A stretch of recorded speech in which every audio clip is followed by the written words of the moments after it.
All right, ladies and gentlemen, we are back here live for Game 2 of our doubleheader today between the Carolina University Bruins and your Bob Jones University Bruins. So if you were here for the first game, you will know that Bob Jones did fall in the first game. I believe by a score of 15-6 was the score of the first game. 15-5. I'm being told it was 15-5. I apologize. Either way, the Bruins did, or I should say, we're already starting. The Bob Jones University Bruins did lose in Game 1, so they're going to look to bounce back here in Game 2. So I will read through your starting lineups here. Starting for Carolina University, this game, number 3, Dion Tubbs will be leading off. Number 4, second baseman Avery Adams moving up to the 2 spot for this one. Josh Kent slides down to the 3 hole. Dart Hawthorne, the normal cleanup guy, is going to stay there. Kevin Greenwood batting 5th. Nick Macedon, I believe is how you pronounce it. Nick Macedon will be batting 6th for them. Brian Deegan batting 7th. Dino Tharp will be the designated hitter and batting 8th. And Brandon Schultz will be the 9-hole hitter and batting 9th. And on the mound is Jamie Weinoff. And on the mound for the Bruins right now is Josh Legnard, who I believe came in and pitched a few innings of relief on Tuesday. And he's back out here to start this one, as that one's in there for a called strike. So the count is 1-2 to open up this ball game. And for your Bob Jones University Bruins, Riley Ramsey patrolling center field to be batting 1st. Colby Hogan in left, batting 2nd. Cole Pearson slides up to the 3 hole. He'll be batting 3rd and also playing right field. Zach Burke, the first baseman, will be batting 4th. Daniel Barcina will be the designated hitter for this one, so he will not be behind the plate, but he is batting 5th. Conley Burke, the shortstop, moves up to the 6th spot.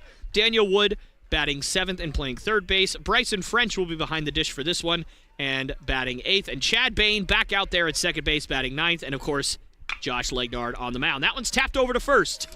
And Burke will take that one himself for out number 1. So a good start for Legnard. And I'm sure at this point the Bruins are looking for some innings at any cost out of their pitchers. Their pitching staff has certainly taken a beating over the last couple of days. And I'm sure that they would love for Legnard to go at least 4 innings here, if not 5 or more, of course. And the first pitch is outside for ball 1.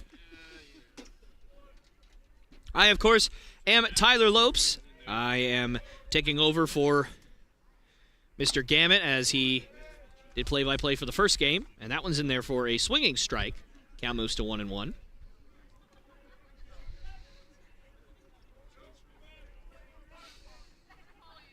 And that one swung on and fouled off to the right. Count moves to 1-2 now. And for the Bruins, still looking for their first win of the season, dropping, I believe, to 0-6 now on the season. After the first doubleheader game, and that one is fouled off to the right.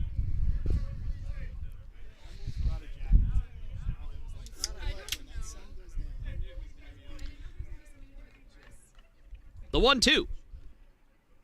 That one stays outside, so the count moves to 2-2. Wanted to take a second to thank, got a little bit ahead of myself, all of you guys for joining us here on the live stream, whether you're on YouTube, whether you're on Facebook. Wanted to thank you so much for joining us today. We obviously know, especially on a weekend in the middle of the day, you have plenty of things that you could be doing, spending time with your family, going out to eat, or depending on where you are, going to a theme park, going out to a movie, whatever the case may be.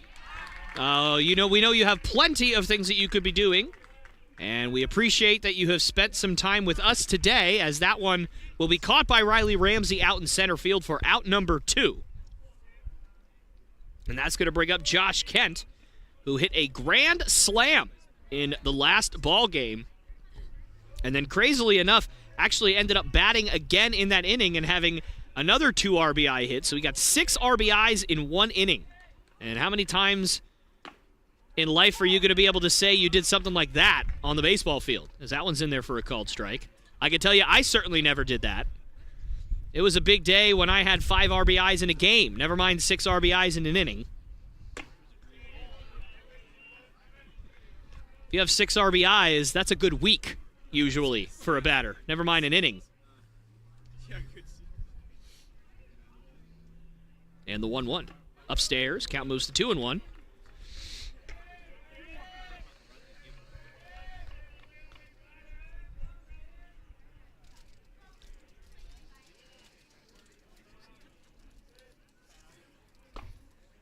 And that one's in there for a called strike 2. Count moves to 2-2. And I'm sure that Coach Conestee is going to, or if he hasn't already, talk to his players about, getting the bats started a little bit earlier. I believe Mr. Gamet alluded to it in the first game, as that one swung on and missed. So we'll have to leave it there, as we're going to head to the bottom of the first inning, and a great start to the game by Josh Legnard, and we will head to the bottom of the first. Score knotted up at 0.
Leading off for the Bruins, number 5, Riley Ramsey.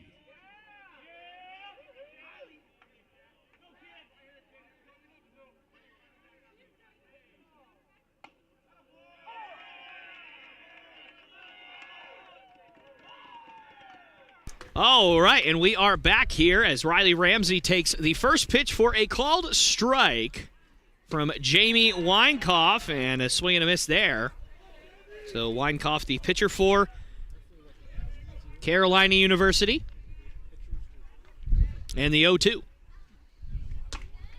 Just misses for ball 1. So as I was saying in the last part of the top half of this inning, as that one misses and gets by the catcher, I was saying that I'm sure Coach Conestee at this point probably has to talk to his team and say, we got to get the bats going a little bit earlier, because the Bruins have really put together some nice, nice at-bats late in games, but early on, it doesn't really matter necessarily how many good at-bats you put together if you're down by 10, 15 by the time you get there. These good at-bats have to start earlier in the game, as Ramsey is trying to do right now as the count moves full. And that one is fouled off.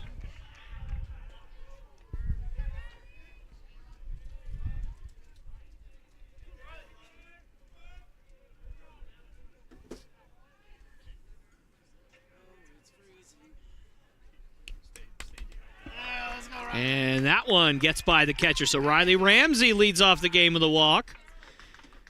And then that's going to bring up Colby Hogan. So after a really good start to the at-bat by Weinkauf, he ends up losing Ramsey. Now batting for the Bruins, number 36. Ramsey can Colby fly, Hogan. so we'll see if Coach Castile gets a little bit aggressive here. Try and jump out to an early lead. And at least not yet, as that one's outside for ball one.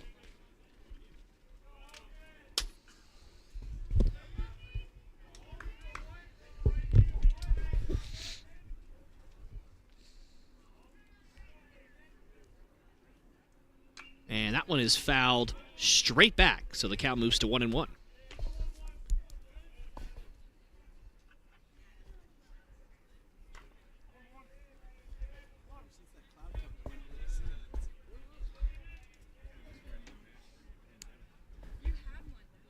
And Hogan gets the bunt down, and they move on to second, and Ramsey gets there. That was certainly a risk from Weinkauf, and it did not pay off. Although I will say, I do have headphones on, and I will say from experience as a pitcher, you know, you are basically in that scenario solely relying on what the catcher tells you if the catcher's doing his job. The catcher is calling and telling you where to throw the ball on a play like that. Because you obviously have your back turned. You can't see how far the runner is.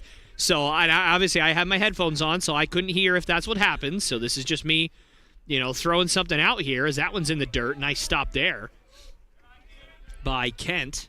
At least I don't know. Maybe that's not Kent. I can't really see who is catching for Carolina. That is Brandon Schultz.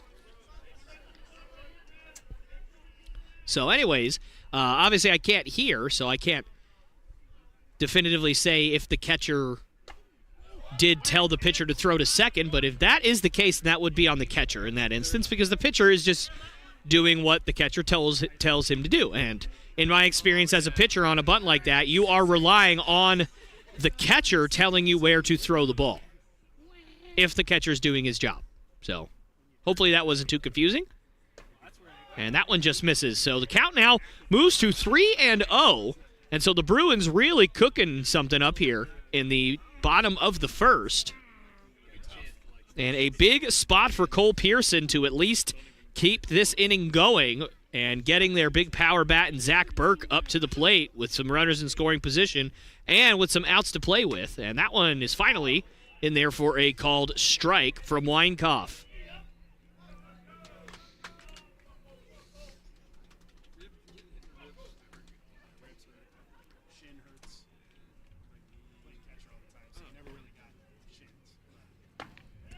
And a swing and a miss. So the count moves now full. So Weinkauf one pitch away here from retiring Pearson. And obviously Carolina would love to get to the top of the second inning unscathed here. The full count pitch in the dirt once again. And we've seen a lot of dirt balls so far from Weinkauf. And clearly he is spiking whatever he's trying to throw there. Bruins, number 14. And that's going to bring up Zach Burke. The aforementioned power bat in the Bruins lineup. Already has one home run on the year. And another one would really do some damage here. Although we do realize that that is a lot to ask of Zach Burke at the moment. But a base hit would do just fine and all the same. So we'll see how this goes. And the first pitch to Burke is swung on and chopped down the third base line, well foul. So the count moves to 0-1. And a really important pitch for Weinkauf there. Whenever you have bases loaded, the last thing you want to do is throw first pitch balls. So at that point, you really want to get the percentages and batting averages in your favor, and getting a first pitch strike is a great way to do that. And the next pitch is a curveball that really had some bend on it. And that one is in there for strike two. So Burke already behind the 8-ball here. Down 0-2 with the bases loaded and nobody out for Bob Jones here in the bottom of the first. The 0-2 pitch.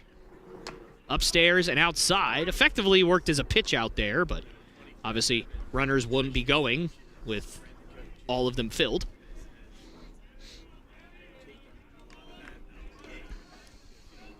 And the 1-2. Curveball, and a nice job from Burke to just kind of get a piece of that one. That one was not a strike until the very, very end. And so Burke doing a nice job spoiling that one. That was a really good pitch from Weinkauf. And if he can get that curveball working and he can locate that fastball, he might be able to figure this thing out. And that one is swung on and hit to third. Third baseman will tap the bag and fire on to first, and the first baseman loses his glove. And so the runner will advance from second to third, and a run will score for Bob Jones, and so they will take an early 1-0 lead here. And that will be an RBI, fielder's choice, for Zach Burke. And I must admit, I'm not sure I've seen that before on a first baseman trying to get a pick and his glove just kind of flying off. So there is one out here as the third baseman did step on the third base bag, and that's going to bring up Daniel Barcina. Not behind the plate in this game, was the catcher for the opening game of this doubleheader, and now will be the designated hitter for this one. Had a pretty nice game, had a couple of hits, and a nice double over the center fielder's head as well. So Coach Castile wanting to keep that bat in the lineup right now. And I don't blame him, especially with the offensive struggles. And I talked about at the top of the broadcast how the Bruins need to get the bats going early. And this is a real good chance to do that here, as that one also misses. So the count moves to 2-0 now. So a really good hitter's count here for Barcina. Chance to do some real damage with runners on the corners and one out. And at this point, you're just thinking, get the ball in the outfield. And that's what he does. He gets it in there for a base hit. One run's going to score, and Daniel Barcina delivers with one out. And the Bob Jones University Bruins have jumped out to a 2-0 lead here in the bottom of the first. And this is the kind of start that you were looking for if you were Bob Jones in this one. No time to waste. Not going to wait until the last inning to jump out. And this is exactly what they needed, and wow, that is going to be it for Weinkauf. One out is all he gets. I will admit, that is a bit of a short leash, but I've seen shorter leashes before. Trust me. So that's going to be it for Weinkauf, the sophomore. So now it is time for a pitching change. And we will be back here in just a few moments with the pitching change and the updates.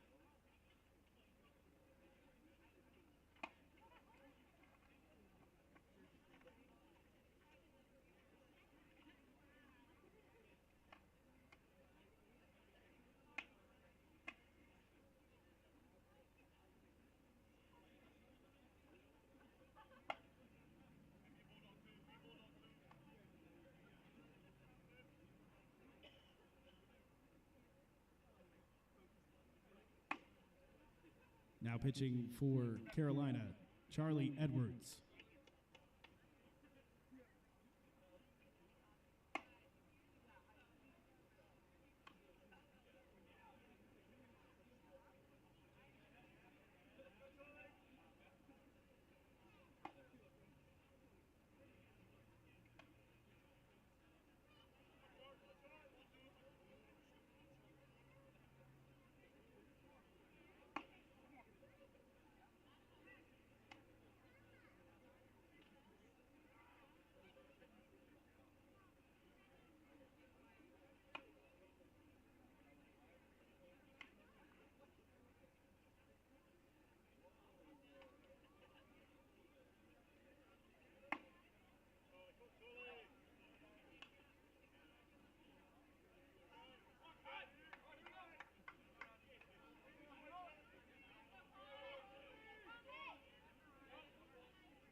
All right, and we are back here live as Conley Burke will take the mound against Charlie Edwards, the new pitcher. And that one is ripped, and that's going to get into the gap. That's going to get down for a base hit. It's cut off by the center fielder, but it's off his glove. One run's going to score. Burke's going to come around. And so the Bob Jones University Bruins out to a 3-0 lead here in the bottom of the first. And so the pitching change did not work out for Carolina, at least not yet, as that run immediately scores. Conley Burke not waiting around for the pitcher to get warm and get himself established. He jumped all over that first pitch fastball from Edwards. And that one is in there for a called strike to Daniel Wood. So runners on first and second. And just one out.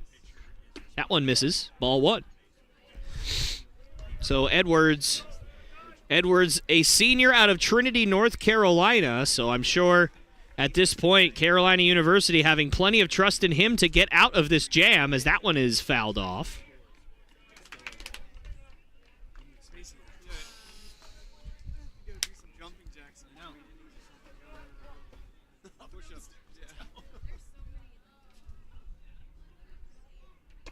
And that one is upstairs for ball two.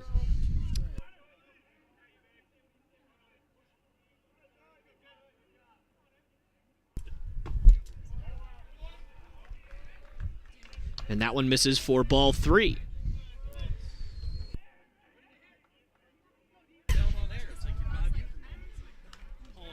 All right, and your full count pitch is fouled off to the left. So Daniel Wood staying alive here, and obviously Bob Jones would not mind another walk here, as that would bring up Bryson French to the plate. Give him a chance with bases loaded and just one out, possibly. But before we get there, this 3-2 pitch is in there for a called strike three, and man, Daniel did not like that call.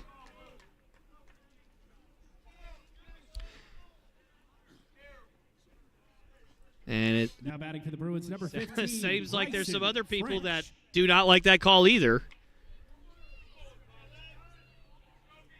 And so that'll bring up Bryson French with 2 outs and a runner on first and second now. And that one is swung on and ripped, but well foul and off to the right. So the count is now 0-1. And I do love the batting glove combo of one yellow and one black. Batting glove from Bryson French. That one's outside, and that does remind me of a fun story for you guys. One of my best friends decided to visit my college, and he did end up going there, but when he visited, he did not bring any batting gloves with him, and the only gloves that he had on his person were in his car. They were carpenter's working gloves.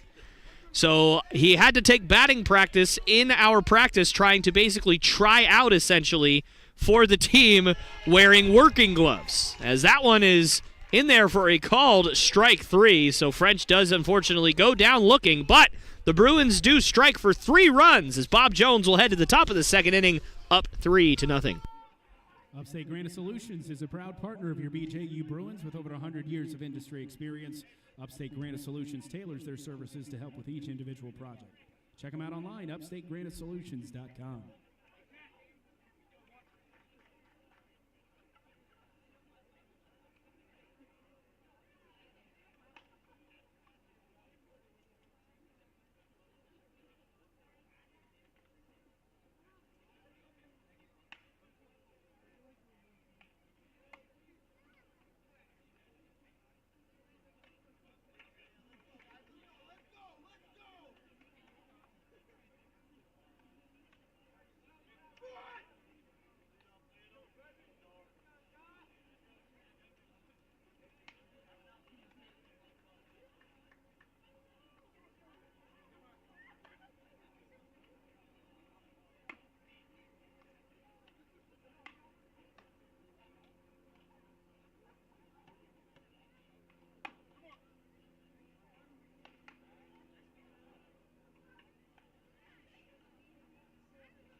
All right, and we are back here live as Josh Legnard out there for his second inning of work, and this time staked to a 3-0 lead as his offense came through in the bottom of the first, as that one is swung on and missed by Dart Hawthorne.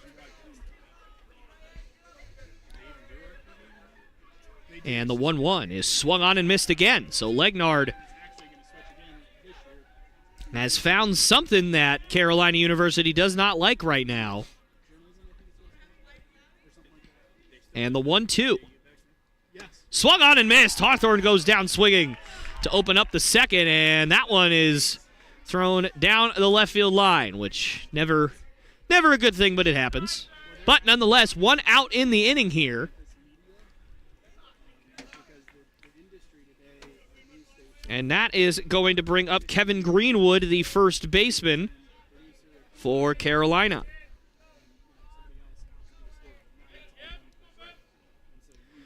And the first pitch to him is in the dirt for ball 1.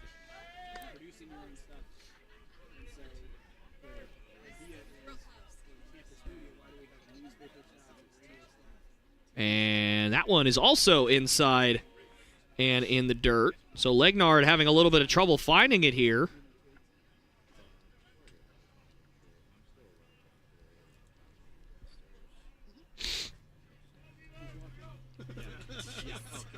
And the 2-0. That one is swung on and missed. So Greenwood wanting that one but did not get it.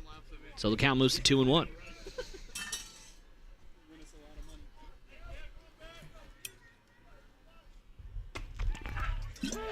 And that one's in there for a called strike. So Legnard bouncing back here.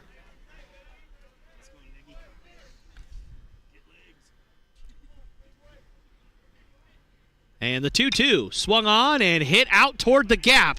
This might be trouble, and that one actually is gone. Kevin Greenwood with a solo home run here in the top of the second inning. And Carolina cutting into the Bruins lead. It's now 3-1.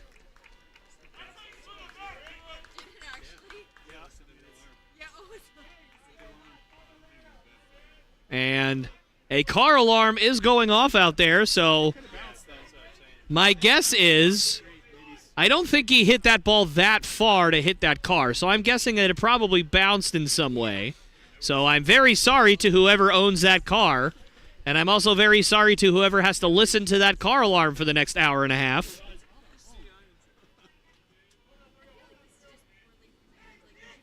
So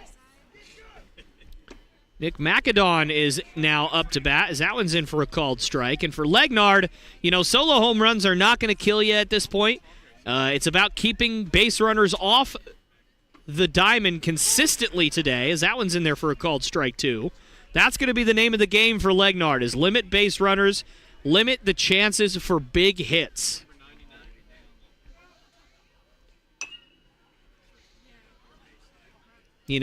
One time as a kind of a thought experiment, you kind of had to sit there and go, how many hits can you give up theoretically in a game and still not give up a run? And theoretically, in a 9-inning game, you can give up 27 hits in a game and not give up a run.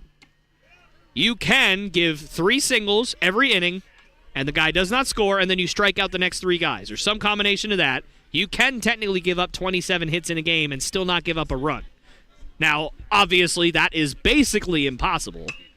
But my point is, that one's fouled off down the left field line. My point is, if you can limit base runners and you can limit the chance for big hits with runners on base, you will then also in turn limit runs. And that is going to be the name of the game for Bob Jones, is limit the walks, limit the singles, limit the doubles. That way, when a guy like Josh Kent, as that one swung on and missed, and that one's also thrown into left field. So French having a little bit of trouble getting the ball out of there. But nonetheless, 2 outs here in the top of the second. So anyways, what I was saying was, when a guy like a Josh Kent or a guy like a Kevin Greenwood or somebody like that does have big power, you let them come up to bat with nobody on base, so that even if somebody does hit a home run, solo home runs are not going to kill you. That's the name of the game for Legnard today. And the 1-0, it just misses. Count moves to 2-0.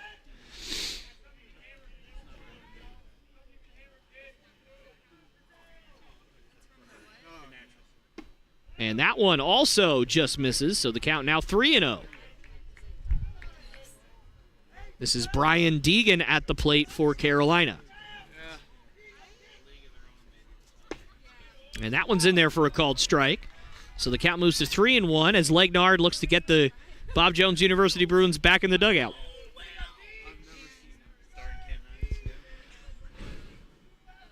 And the 2-0. Or excuse me, the 3-1. I don't know why I said 2-0. Swung on and missed. Count moves to 3-2.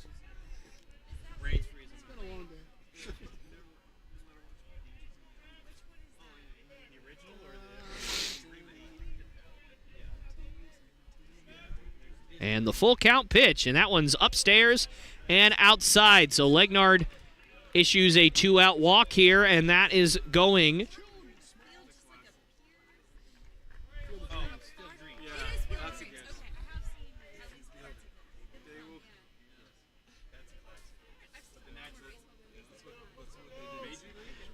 to bring up Dino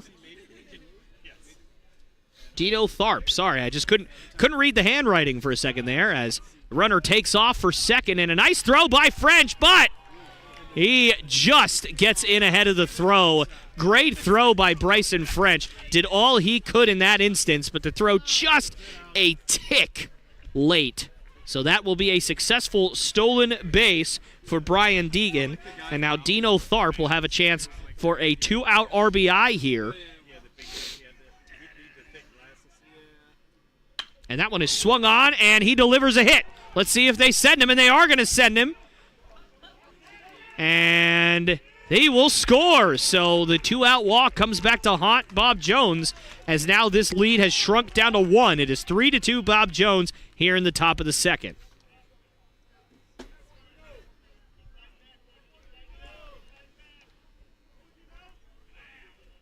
That's going to bring up Brandon Schultz,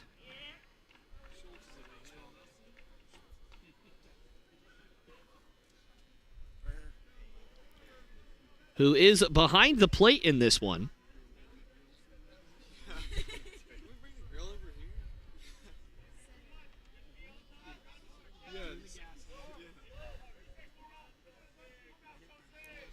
And a move over to first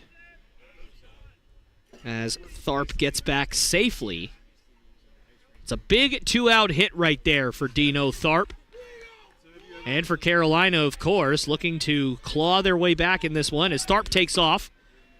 And another throw by French, and that one gets into center field. So Tharp's going to move all the way to third. And disaster starting to set in for Bob Jones, as now they are in danger of giving up this lead here if Brandon Schultz can come through with another base hit here.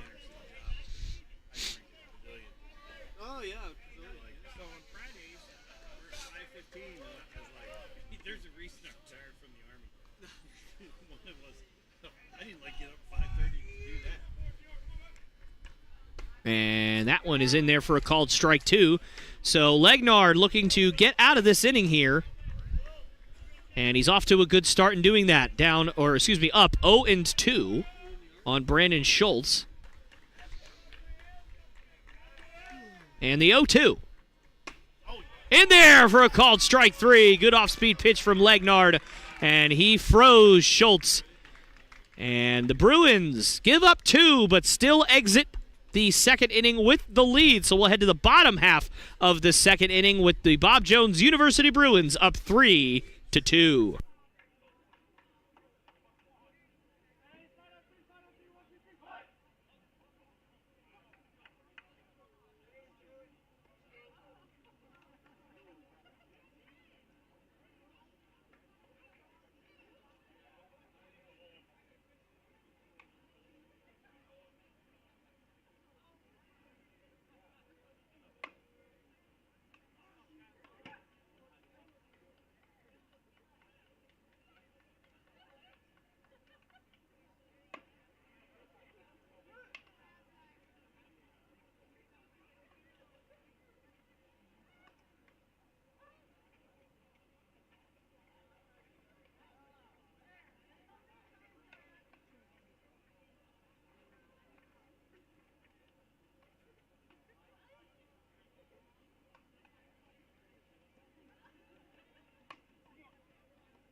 batting for the Bruins, number 1, Chad Bain.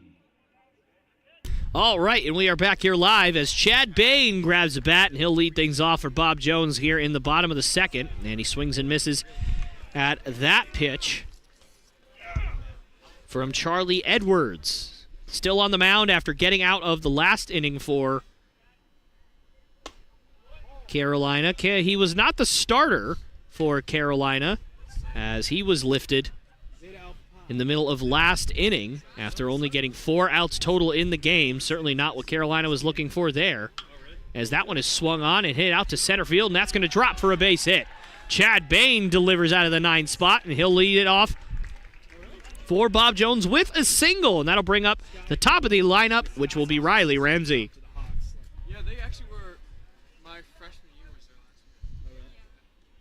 Well, when I joined in 05, it was 16 guys in the society. It was pretty big. After that first year, they came to us and said, if you don't get X amount of people, we're shutting you down. So, And that one is in there for a called strike 1 to Riley Ramsey.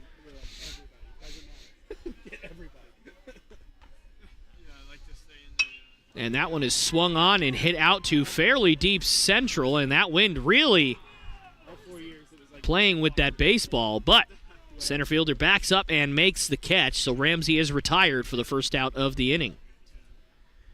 And I'll tell you what, it is a lot harder to be an outfielder than what a lot of these guys make it look. It's certainly a testament to a lot of the guys at this level to make playing outfield look so easy. Now, obviously, some don't make it look very easy, but some do, which is unbelievably amazing because it is not easy to play outfield. I have done it. It is difficult. And I'll tell you what, the most difficult day that I've seen was when I used to play senior year of college. There was just, for some reason, the sun was just in the perfect spot to where if you were playing center field, you could not see the ball once it left the bat. It was just in an unbelievable spot where, you know, the ball would just disappear right into the sun. And we had a guy on the other team that we were playing, and I don't remember who we were playing exactly, but the sun was just right in the middle as that throw over results in a safe call for Chad Bain over there. But anyways, the sun was just right in the middle of your eyesight. And one inning, we hit 4 or 5 consecutive balls towards center field. And this poor outfielder, and again, I don't remember who we were playing in this particular time, and I don't remember the guy's name, but he just kept missing every single ball because he literally could not see it off the bat. So he didn't know it was hit to him. He couldn't see where it was. And I just felt so bad for this guy because it really just wasn't his fault that he wasn't catching these baseballs because obviously he couldn't see it. So, testament to the guys that are out there making it look very easy, as Tubbs made that one look very easy there with the wind and everything like that. And also, gray skies usually don't help either. A lot of the times, the baseball will blend in when you have a sky kind of like this one. So he made that look fairly easy, so good for him. But anyways, Colby Hogan up to bat now, and the count's sitting at 2-2, and he'll swing and miss. So he will go down on strikes for out number 2, and that's going to bring up Cole Pearson now, looking to get something going with 2 outs. And we'll see if Coach Castile turns up the aggression here on the base path with the pretty quick Chad Bain over there and 2 outs in the inning, as that one is swung on and hit down the right field line, and that is veering foul, and it will get foul and out of play. Cole Pearson, good swing on that one, just needed to straighten it out just a hair.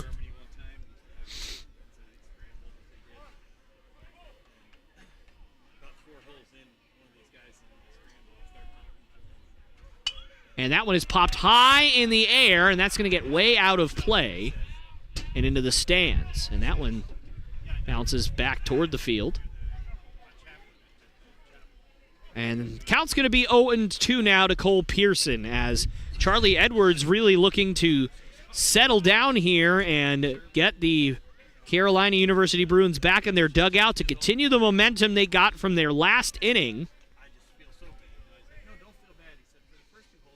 And that one swung on and fouled straight back.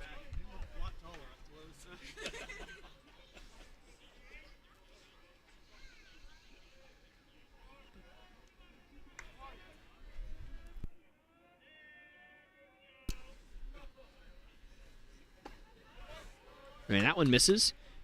Count moves to 1-2.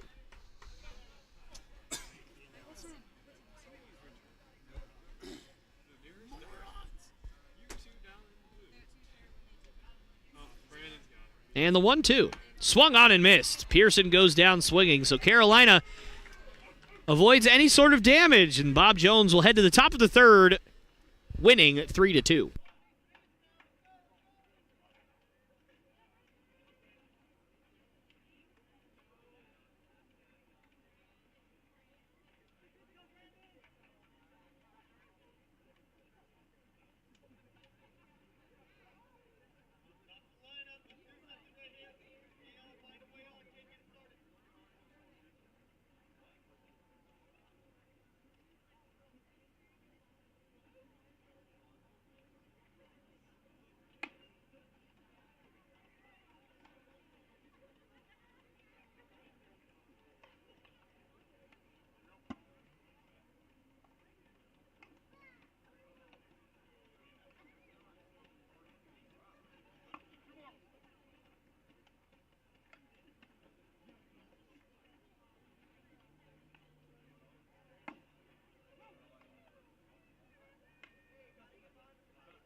All right, and we are back here as the top of the order will lead things off for Carolina University in the form of Dion Tubbs, the center fielder, against the lefty Josh Legnard.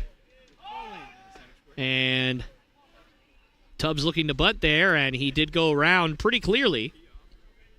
So that'll be strike one.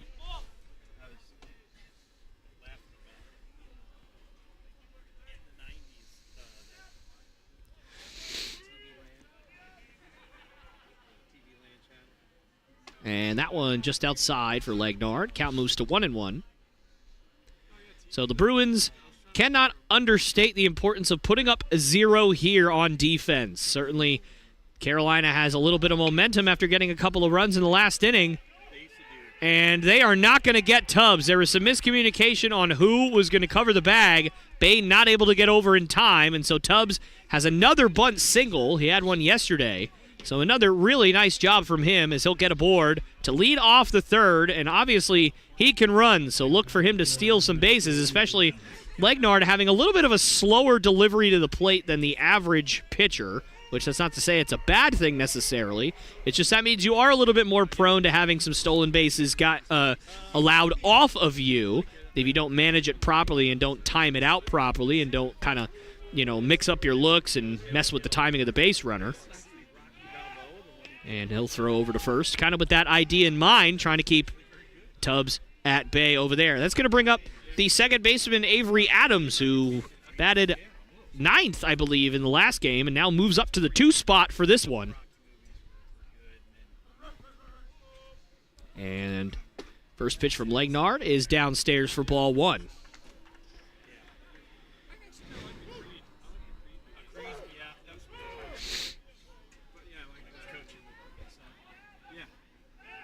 And another move over to first, and Tubbs gets back safely once again.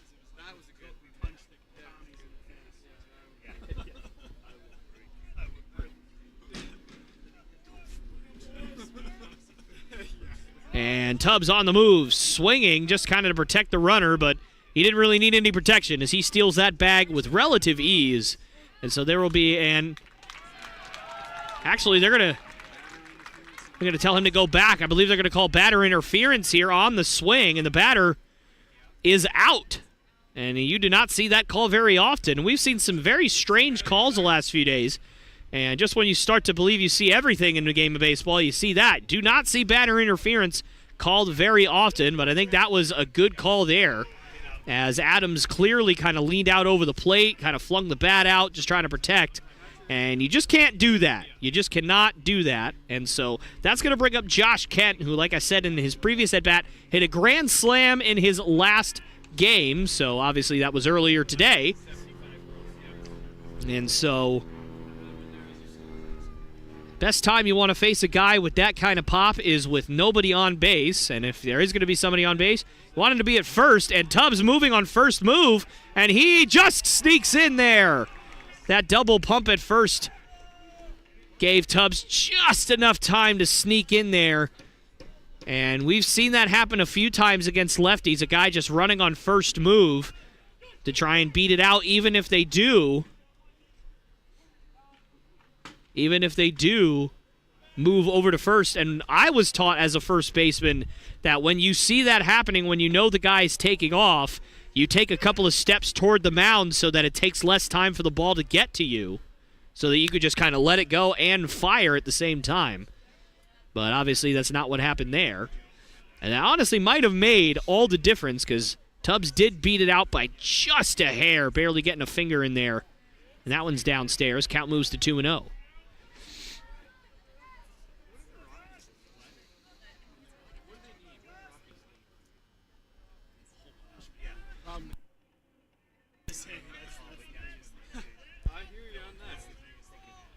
And the 2-0. In there for a called strike to Kent. Although I will say, I don't blame him for taking that one. There's not really much you could do with a pitch like that, especially on 2-0. You're not going to want to swing at that.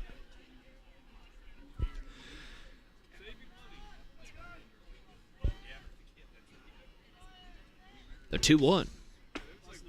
Just misses. Count moves to 3-1. And Legnard falling behind a lot of batters here early on, and that does not normally spell good things for a pitcher. Falling behind in a good amount of the at-bats so far today. The 3-1. Misses, and Kent walks.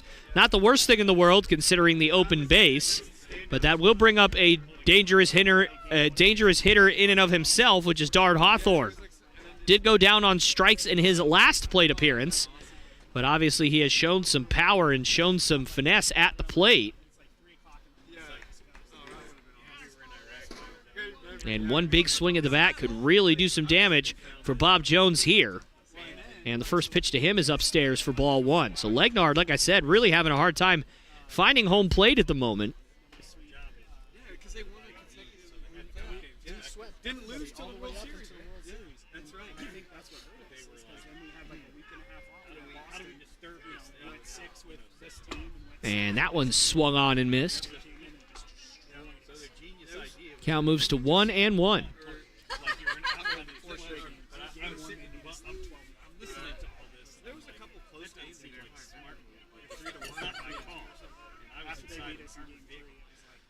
And that one is swung on and drilled way down the left field line, but also way foul. So big swing from Hawthorne, and he got all of it, just couldn't keep it fair. So the count moves to 1-2 now.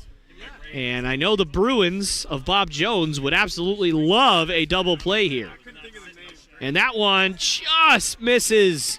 Great pitch from Legnard, but couldn't get the call. Count moves to 2-2.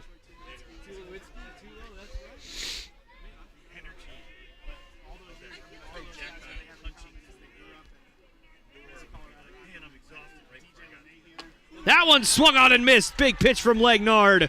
And Hawthorne goes down on strikes. And that is going to bring up Kevin Greenwood, an equally dangerous hitter who has already proved his dangerous ways in this one, as he homered in his last at-bat, and opposite field no less, which is pretty impressive, especially on a field like this one. So for Legnard, a big spot for him, try and get out a very dangerous hitter.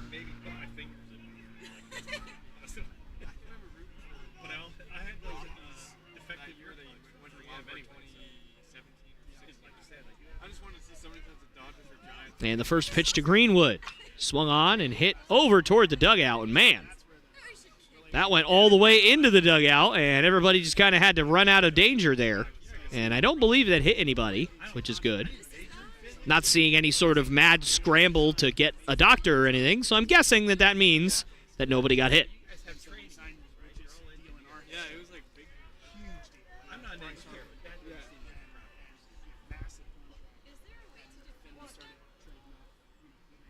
In that sense, what they should have done is they should have called it. And the 0-1. In there for a called strike 2. Great job from Legnard. You had to get ahead of Greenwood in order to have a chance to really get out of this inning, and Legnard has put himself in a really nice spot to get out of this jam. And the 0-2 forthcoming from Legnard. That one's outside for ball 1. You don't know what the trigger is.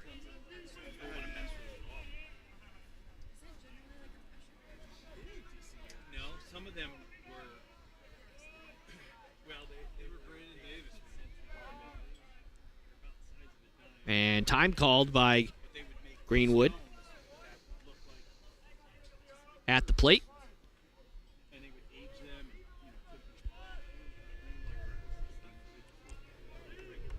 And Legnard's 1-2 as the runner takes off.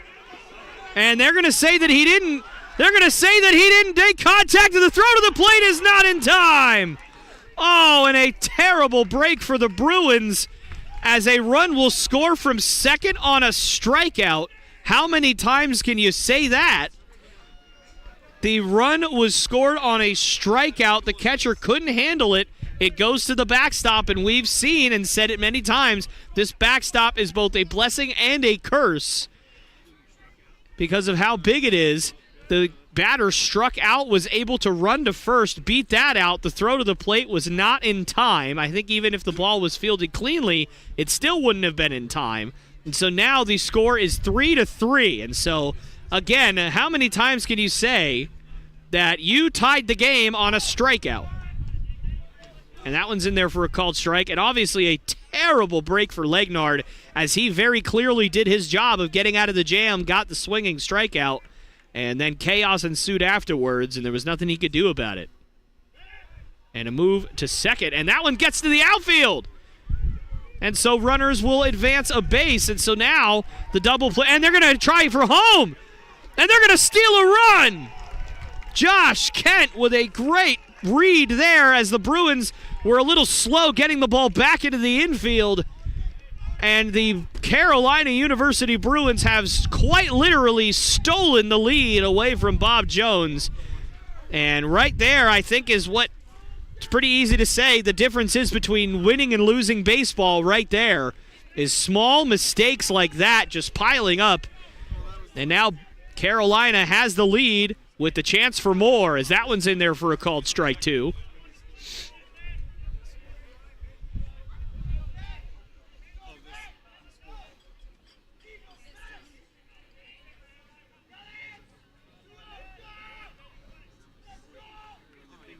And another check.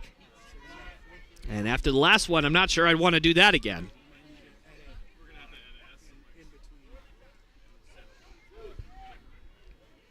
And the 0-1. Swung on and missed.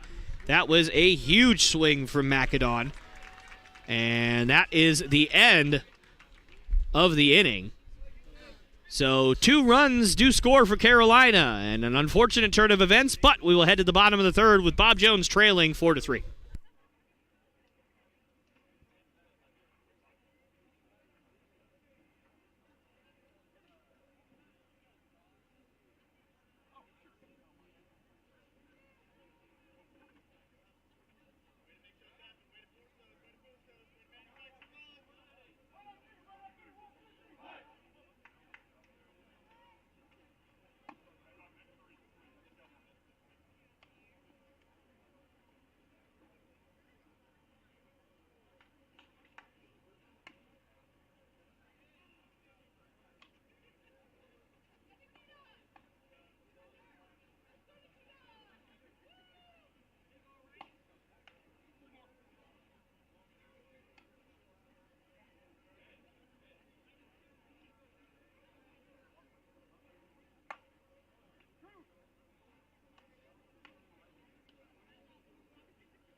All right, and we are back here live as Zach Burke will look to take to the plate here as Bob Jones has seen their lead evaporate, and now they trail 4-3 here in the bottom of the third on some crazy events in the top of the third.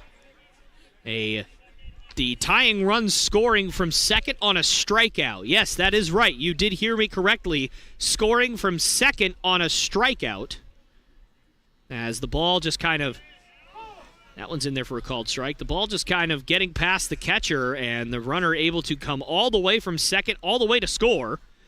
And then the second run in that inning, scoring on a guy trying to get back to the bag on a pickoff. It goes into center field, and he went all the way from second all the way home and scored the run like that. So that's how the 2 runs scored in the top half of the first, and now Zach Burke finds himself behind 1 and 2 here.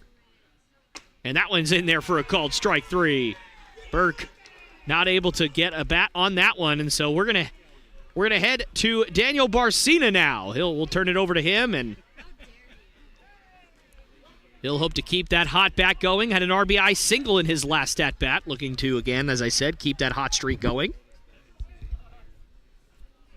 As Charlie Edwards looking good since coming on in relief for Carolina, and my goodness is...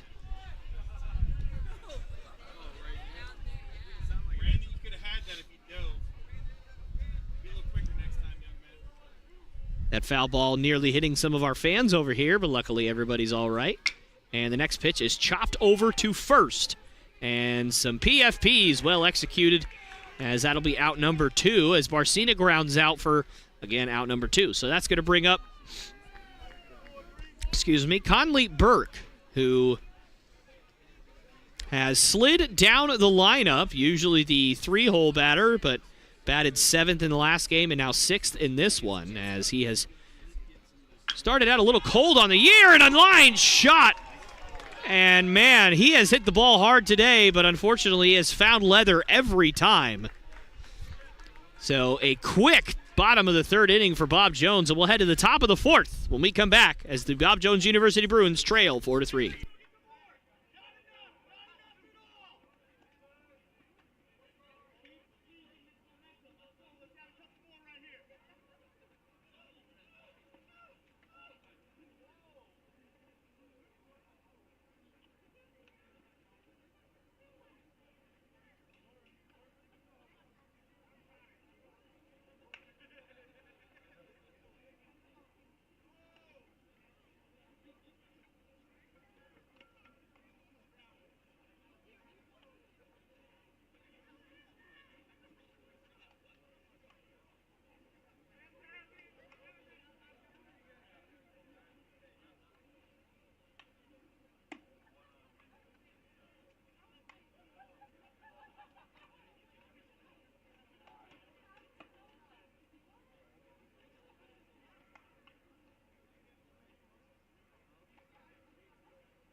All right, and we are back here live as Bob Jones trails 4-3 here as we start the top of the fourth, as Brian Deegan will lead things off for Carolina. Josh Legnard still out there for Bob Jones. And I said at the top of the broadcast, with as many pitchers as the Bruins have had to use over the last couple of days, they wanted to probably at least get 4 innings out of Legnard. And he is well on the way to doing that here. And that one swung on and missed. And I believe the count is 1-1. Or 2-1, I should say.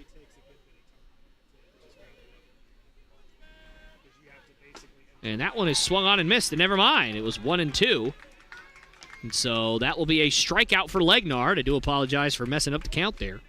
But nonetheless, that will be a strikeout for Legnard, so a good start to the inning, and that's going to bring up Dino Tharp, who delivered a big RBI single earlier in this ball game that really, really helped Carolina University get back in this one.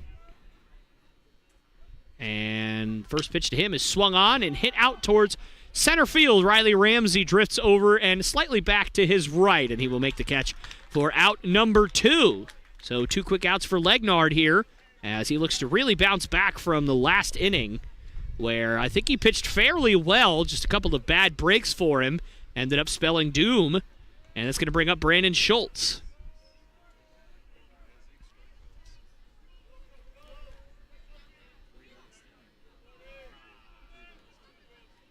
And that one in there for a called strike 1.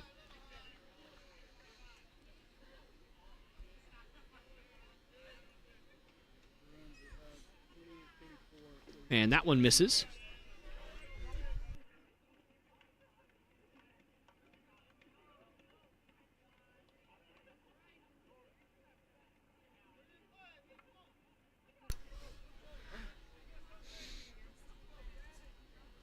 And the 1-1. Swung on and foul tipped, held on to by French behind the plate. And the count moves to 1-2. Schultz struck out looking in his last at-bat. In a pretty big spot in his last at-bat, but unfortunately not able to put the ball in play. And in danger of striking out for the second straight time here. And Legnard's 1-2. Swung on and missed, and he does strike out for the second time here. And Legnard with a nice inning there. And we will head to the bottom of the 4th inning with Bob Jones still trailing 4-3.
All right, and we are back here live as Daniel Wood doesn't even give me time to grab my headset, and he gets a base hit here, at least what I believe would be a base hit here to open up this inning, and so a good start for Bob Jones. Bryson French. That'll bring up Bryson French.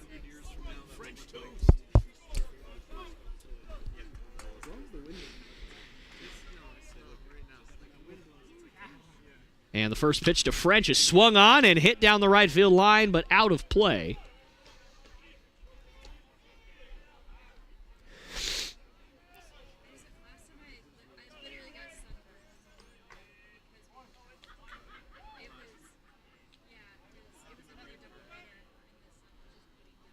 And that one misses.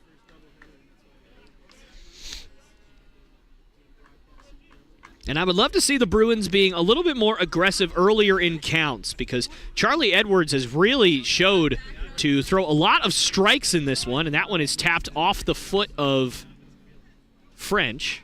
So that'll be a foul ball. So Charlie Edwards has shown that he will throw a lot of strikes early in counts. So certainly I'd love to see Bob Jones be a little bit more aggressive in attacking those first couple of pitches in the at-bat instead of waiting until they get 2 strikes to really start turning up that aggression. And they are going to say that he leaned into that pitch, and so Bryson French will be out. And we have seen that a couple of times the last few games, which, again, I said last time it happened, I don't see that call happen very often. But I've seen it a couple of times in a couple of days here, which is kind of frightening, but, that's fine nonetheless. And the first pitch is in the dirt. Nice stop there from Schultz. And Chad Bain will step up again here. And Chad Bain has done a nice job out of the 9 spot so far this year, getting on base, trying to set the table just a little bit for the top of the lineup for Bob Jones, as that one is tapped down the third base line and foul, so the count moves to 1-1. And I believe for the first time, at least in this game, ones are indeed wild here. And so enjoy it, because it only lasts 1 pitch.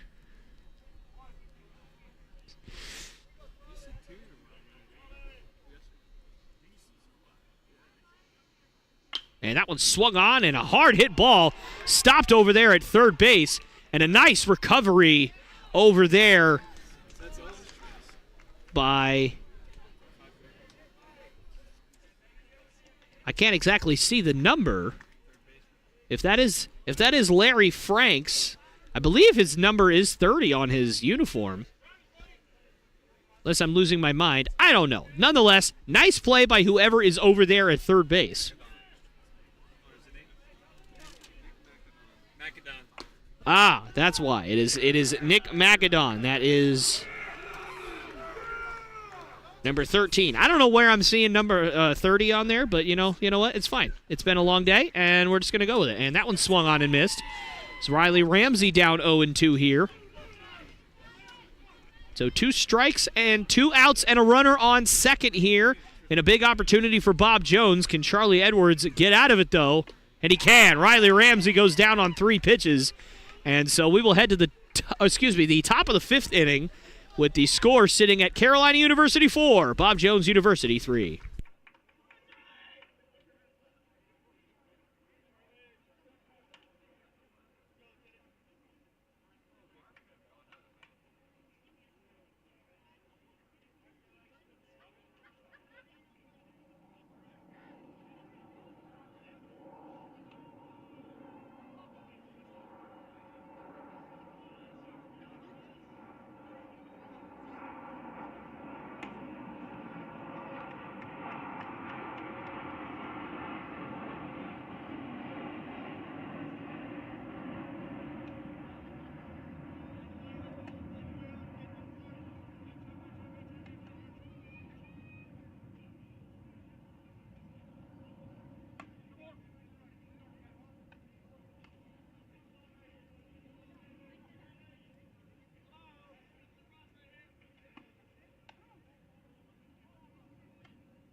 All right, and we are back here, and a nice play by Burke there as Tubbs is retired for the first out of the inning, and I do apologize for coming on late. We were getting updates on any games for Johnson. Good grief. Bob Jones University today. I did it again. I did it earlier today. Just one of those days. Your brain just doesn't work. It's fine. So Bob Jones, the guys' basketball team, is still winning at halftime, so certainly good news there as the women's team did win the regional championship today, and the guys, if they can hang on and they can continue the momentum of what they've already built in the game today, they might also win the regional championship today, so certainly make sure to check those games out if you can. Make sure you follow that, and certainly we'll keep that updated for you as today goes along, as Avery Adams stepping up to the plate here. Count moves to 1-1. It kind of summed up the Pirates' season for the last 30 years. That's right, a couple years ago, the Rockies were twice in about 2 weeks. And that one is fouled off. And, I was really proud of myself, coming over, being at Johnson for so long. I don't think it's a secret at this point. I had been their announcer for years. I just kind of had that in my mind for a long time, and one of the things that I was very worried about coming on here was that I would accidentally say Royals, into the microphone in a live crowd with, a couple thousand people watching, which would obviously be embarrassing, but I hadn't done that up until today. So I guess today is just one of those days where your brain's just not working, and you just kind of go back to instinct, as that one is swung on and missed, and Legnard really starting to settle in now, as that'll be the second out of the inning. So I do apologize if that does offend anybody. I don't know why it would, but I do kind of understand the school pride thing, and obviously Johnson is a rival in certain sports, so I do apologize for that if that does offend anybody or affect anybody's day. But, everybody makes mistakes, and that's a nice stop there by French, as Josh Kent will step up to the plate here, looking to continue his fine day at the plate. And Legnard, best spot to face Kent that you could have. 2 outs, nobody on. And the 1-0 is in the dirt. So the count now moves to 2-0 as Kent taps his chest as if to say, it's on me.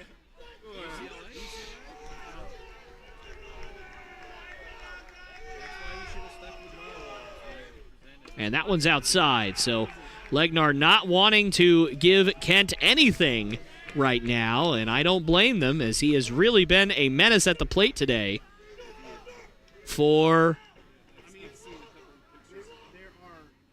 Carolina, and he also had a great day yesterday, as that one's in there for a strike, so the count moves to 3-1 now.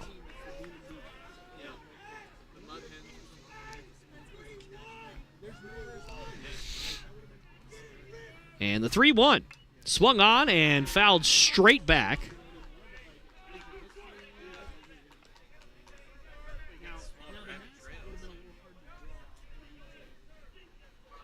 And Legnard will request a new baseball here. Yeah, that's right.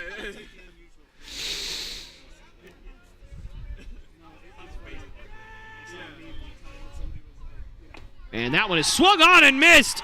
And Legnard fired up, as that is a big strikeout on a very good hitter. And Bob Jones looking to crawl their way back in this one, as we will head to the bottom of the 5th, and Bob Jones trails 4-3.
All right, and we are back here as Batting for the Bruins, number Colby 36, Hogan. Colby Hogan.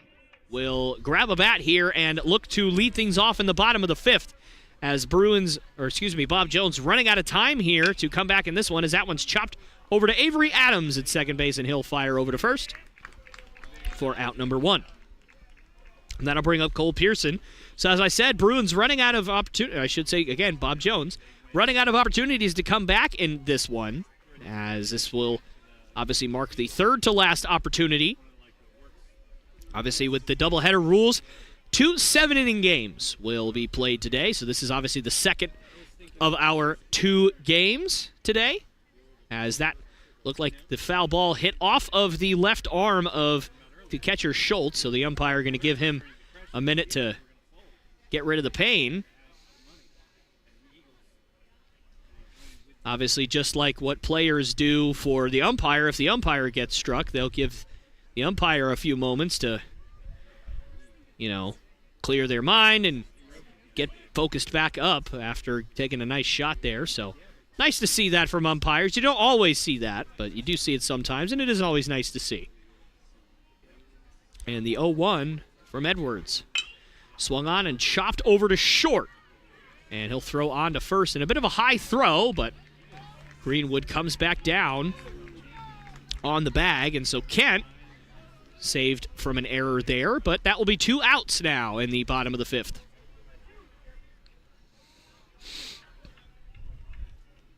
Now batting for the Bruins, number 14, Zach Burke. Charlie Edwards really efficient, and I said that the Bruins should really be aggressive early in the count, and they have tried to be, but it really hasn't worked for them. Charlie Edwards just throwing a lot of quality strikes and a lot of quality pitches, and it's easy to see why they turned to him in quote-unquote a time of crisis for them in the second inning.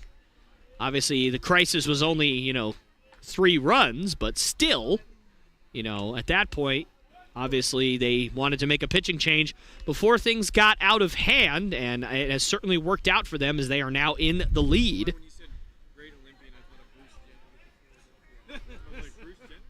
And that one just misses. Great spot from Edwards.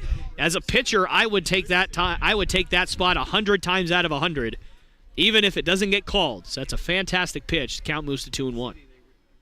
And that's an off-speed pitch, and that one is in there for a called strike 2. So Zach Burke trying to nurse a 2-2 count here, trying to keep this inning alive for Bob Jones. And Edwards trying to finish it.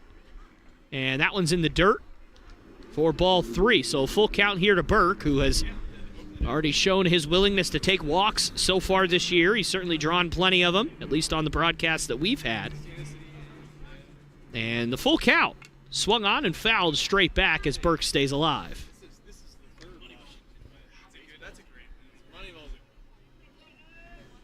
That's a good baseball league. He plays a good part. And the 3-2 swung on and fouled off again. Nice job playing spoiler is Zach Burke.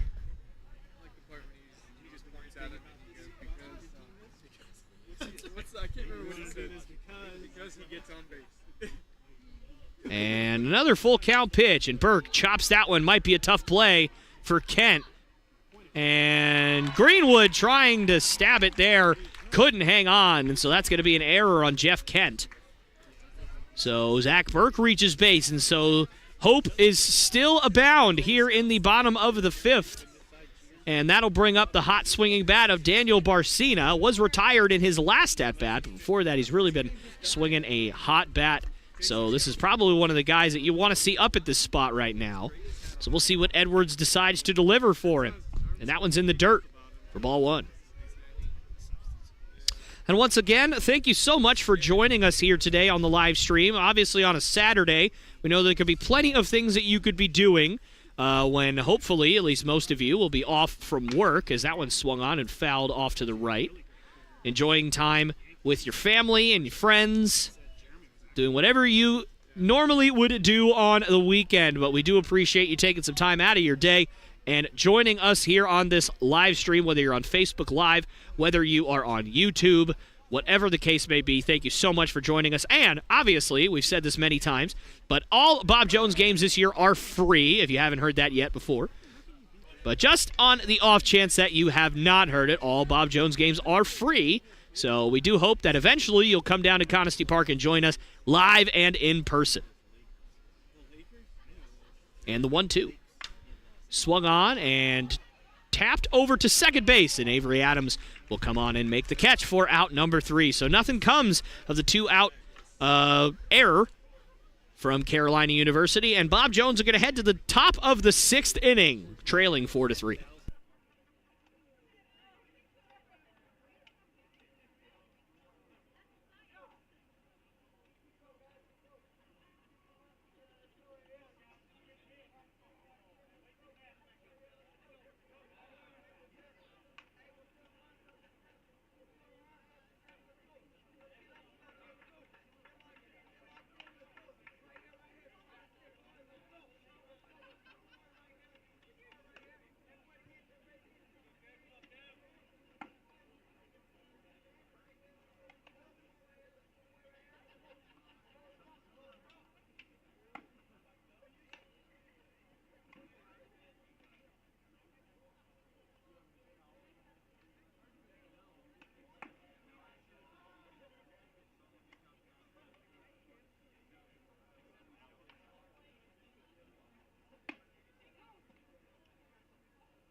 All right, and we are back here live as Josh Legnard back out on the mound, and he has certainly done more than his fair share today to keep Bob Jones in it, as Dart Hawthorne will step up to the plate again. He has struggled against Legnard in this game for sure, and he already finds himself down 0-2 here, in danger of a hat trick in this game.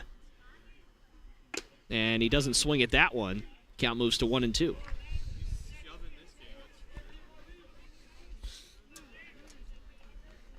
And the 1-2. Swung on and hit out toward right field. That's going to be Hank's going to hang up long enough for Pearson to make the catch for out number 1. Tough break for Hawthorne there. Really nice job battling back there. Put a good swing on a 2-strike pitch, but just unfortunately it hung up long enough for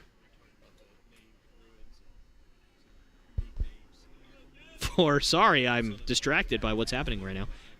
For Pearson to make the catch. And Hawthorne just tossed his helmet and is now running all the way out to the bullpen. And maybe out to the parking lot. I don't know where he's going. And that one's in there for a called strike, too. So Josh Legnard gets ahead of Kevin Greenwood here, who hit a home run in his first at-bat. That has proved to be the difference in this one, and that one's chopped up the middle. Conley Burke, nice play, and he makes it look nice and easy for out number 2. And Josh Legnard, man, you know, if the Bruins do not win this game, then that would be very sad, but you got to be proud of what Josh Legnard has done in this one. He has done more than his fair share, and as I said last night, he has certainly earned his slushie. Or snow cone. I think I used snow cone. He has certainly earned his snow cone. Sorry about that. And I do believe I feel rain starting to come down here, which that's always good for electrical equipment. They always say whenever possible, get electrical equipment wet. That is always what we're looking for here. So let's hope that I don't start, getting some twitching going on here. I don't really want that. And the 1-1. In there for a called strike 2. Josh Legnard 1 strike away from getting through 6 strong innings of work for Bob Jones in what they certainly desperately needed on the mound is some consistency and some good performance, and that one misses for ball one.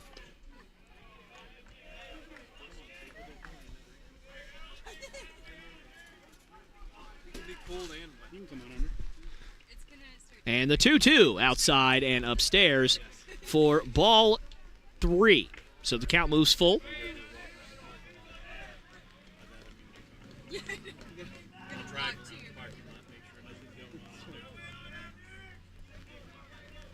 The 3-2 from Legnard. Swung on and tapped over to Burke. He'll take the big hop and fire on to first for out number 3. We're through 6 innings for Josh Legnard, and fantastic performance from him, and I'd be surprised if he's coming out of this one. But nonetheless, we're going to head to the bottom of the 6th inning as Bob Jones still trails 4-3.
All right, and we are back here live as Bob Jones University looking to win their first game of the season. They're going to still have a little bit of work if they're going to do that. They are down 4-3 in what is probably their best chance so far this year of pulling out that victory. And right now they are down to their second to final chance to do that here, as Conley Burke will step up, and he has hit the ball hard a few times today, but unfortunately it has fouled leather every time. And that one misses, but so far, he has unfortunately not been able to get a hit no matter the hard contact. So, the 3-0 count definitely beneficial for the Bruins here. And the 3-0 He was playing for the Royals. in there for a called strike one.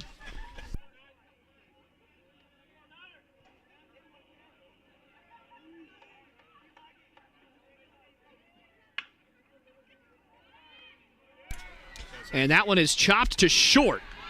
And a nice play there by Kent.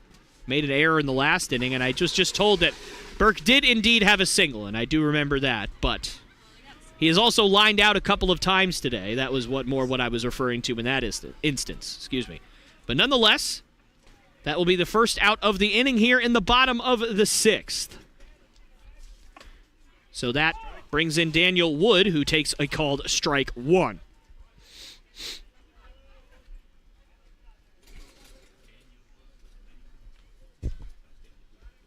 And that one also in there for a called strike two. And I tell you what, as much as we talk about how great Legnard has performed here today, Charlie Edwards cannot be understated how well he's performed since coming in. Has pretty much pitched almost the same amount of time as Legnard, although obviously not quite as much. He's thrown, if he gets through this inning, 4 2/3 innings.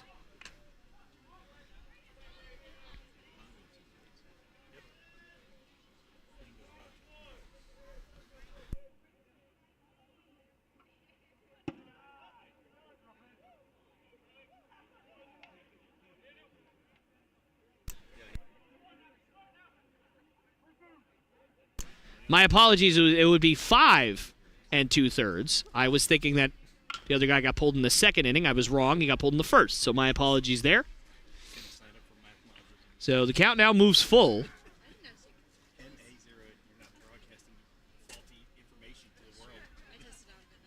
And the full count.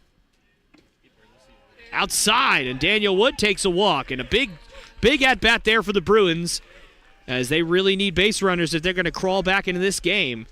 And that'll bring up Bryson French behind the plate today for the Bruins, or at least for this second half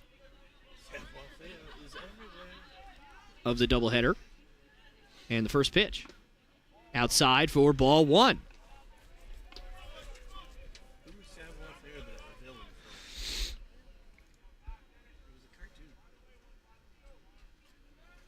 And that one is tapped. Going to be a very tough turn, and they're not going to be able to turn it. And Kett makes another nice play and retires French for out number 2.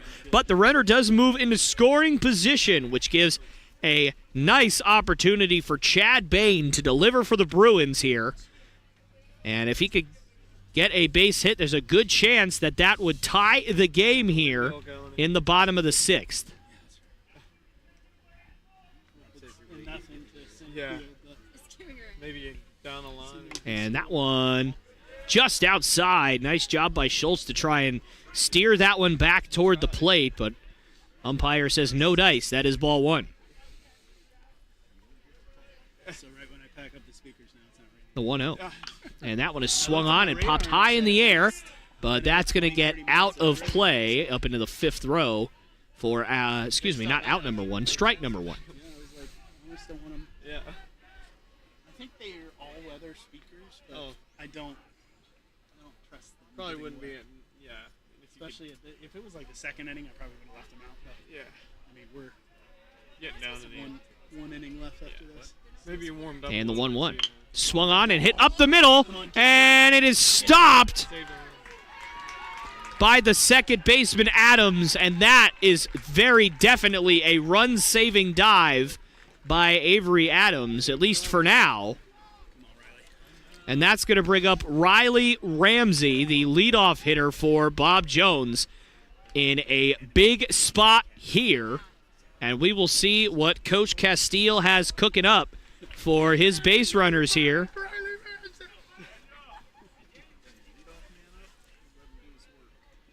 And definitely one of the biggest at-bats, if not the biggest at-bats of the season so far for Bob Jones as he takes that first pitch in there for strike 1. And Charlie Edwards, he'd have to feel sick to his stomach if he could go this far, pitching this well, and end up giving up the lead here this late. And the second pitch is a check swing, and they say he went. So that will be 0-2. Ramsey already down 0-2 here. He's going to have to adjust and try and at least put the ball in play and make the defense beat him at this point. And a curveball just off the plate. You could see Edwards walking off the mound. He thought he had him. That's where you as an umpire go. Yeah. And a great pitch from Edwards, but did not get the call. And the 1-2. Just upstairs. Nice eye from Ramsey. Struck out on a pitch very similar to that his last time up, but not fooled again here as the count moves to 2-2. Tension mounting here at Conestee. And Ramsey goes. And so that will be strike 3, and Charlie Edwards gets out of it. And Bob Jones squanders that chance to tie the game at least. And so we'll head to the top of the 7th inning, and the Bob Jones University Bruins still trailing 4-3.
All right, and we are back here as Josh Legnard still out there for Bob Jones, looking to complete his night of work, as that one's chopped down the first base line and fouled. Count will move to 1-1.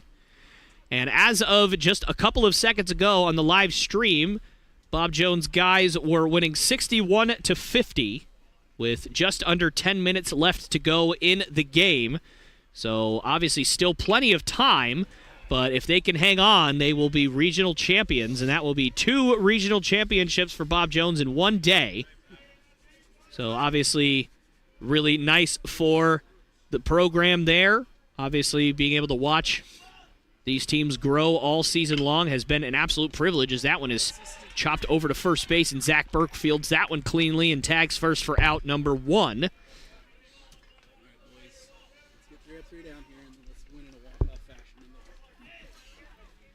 Leadoff walk, then a home run.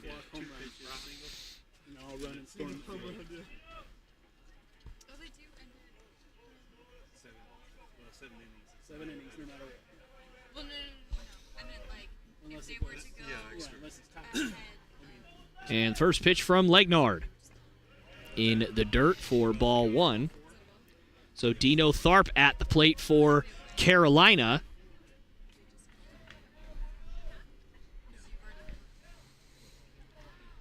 And the 1-0 swung on and missed. Nice pitch from Legnard.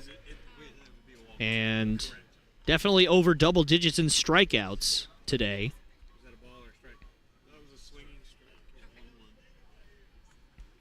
The 1-1. In there for a called strike 2. No, if it's Count moves to 1-2 now. the game, the team takes the lead. That's just the pitcher. There's no reason. And that one is tapped, and that's going to be a fair ball. Tough play for French, and he's not going to get it. So definitely the definition of a swinging bunt there for Carolina, and an unfortunate circumstance for Bob Jones, but no damage done as of yet. So that is going to bring up Lucas Shannon, it appears. Will grab a bat here.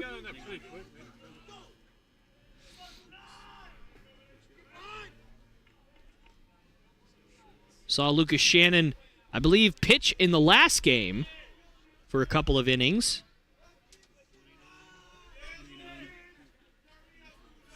And now he will grab a bat and look to help out his team on offense in this one. Did they get a pinch hitter or a pinch runner too? No. 17 still. Nope. That is nice. You can just click on the guy and switch it. I like that. I would venture to guess this might actually be And a move over to first from Legnard. He didn't And show Tharp will get back safely.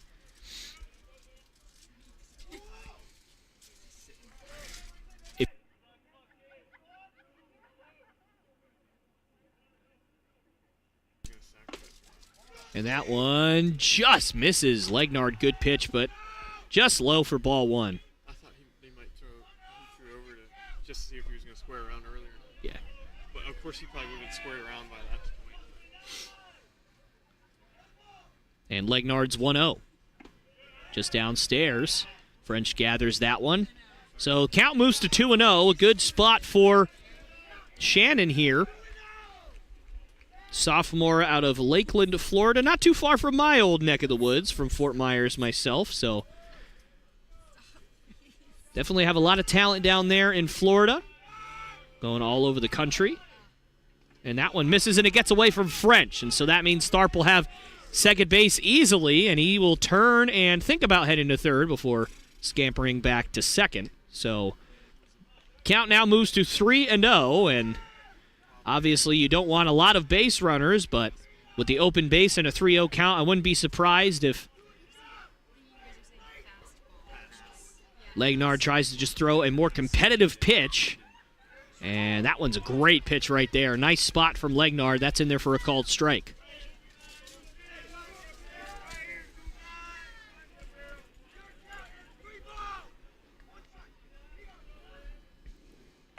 And that one also in there for a called strike. And Shannon jogging a quarter or a third of the way down the first baseline, and I know from experience umpires do not like that very much. So he better be careful here. As an umpire, when a guy started running up and you bring him up with a strike 3, and you turn around, you're like, that's right. Just for his arrogance. Get your bat and go back to your bat. Take a walk. And the full count pitch from Legnard. In the dirt. Nice at bat from Shannon, and he ends up walking anyway. So now, again, not the worst thing in the world, as now a force out is available, but the unfortunate thing is that we will head back to the top of the lineup as Dion Tubbs will grab a bat. And wow, that will be the end of the night for Legnard, and obviously at this point, you got to do everything you can to get out of this inning, and so hopefully these fans here will give him a massive round of applause, and they will, as he has absolutely done everything that he can to keep the Bruins in this game when they needed it the most. And so now they will turn it over to Conley Burke. The shortstop will now come in and grab the mound. So we will see what is going to happen in terms of who's going to play.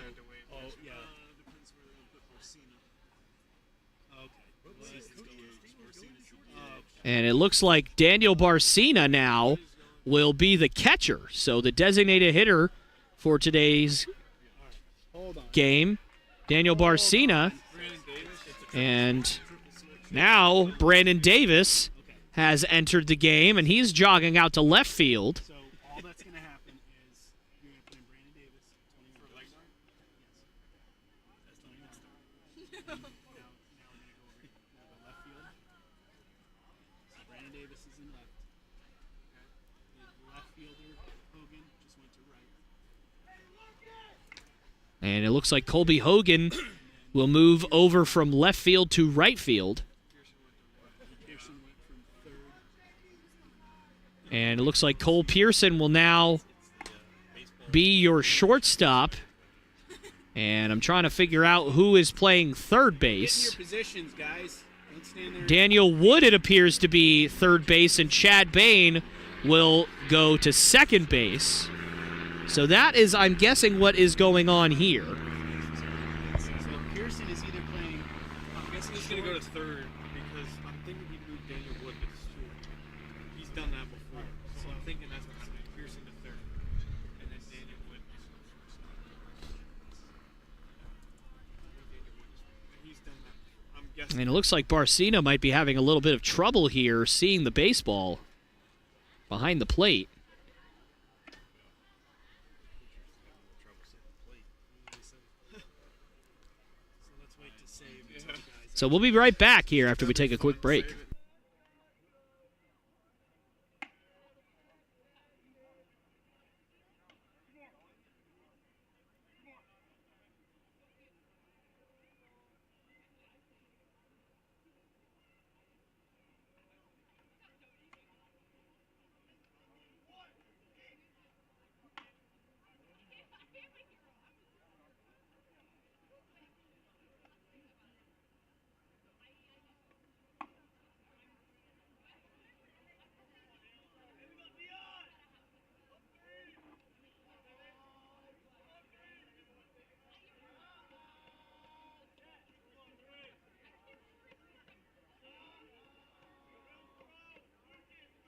All right, so a little bit of a correction here. I believe I said Cole Pearson will be shortstop and Daniel Wood would be at third. It is the opposite. Cole Pearson is now at third.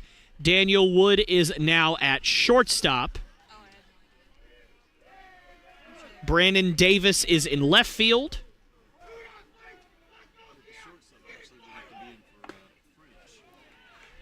And that one is in there for a strike.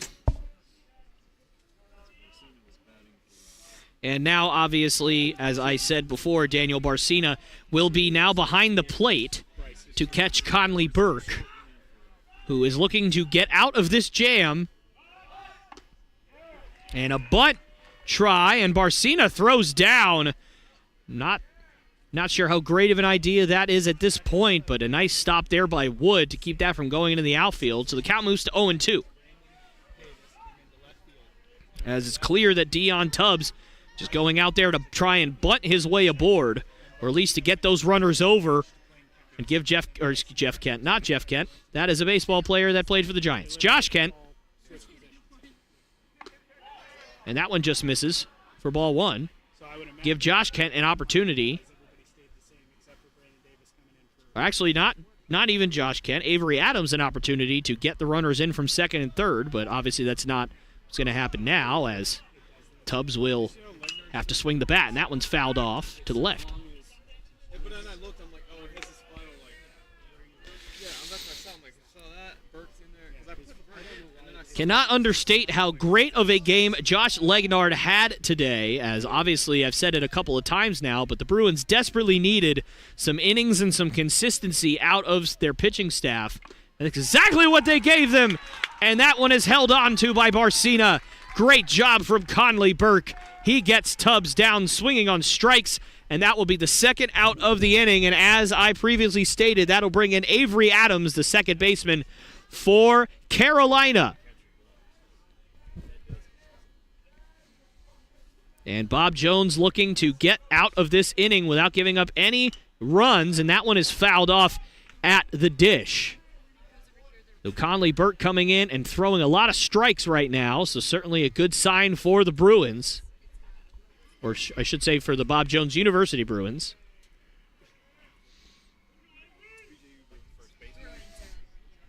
Well, yeah, typically move toward it.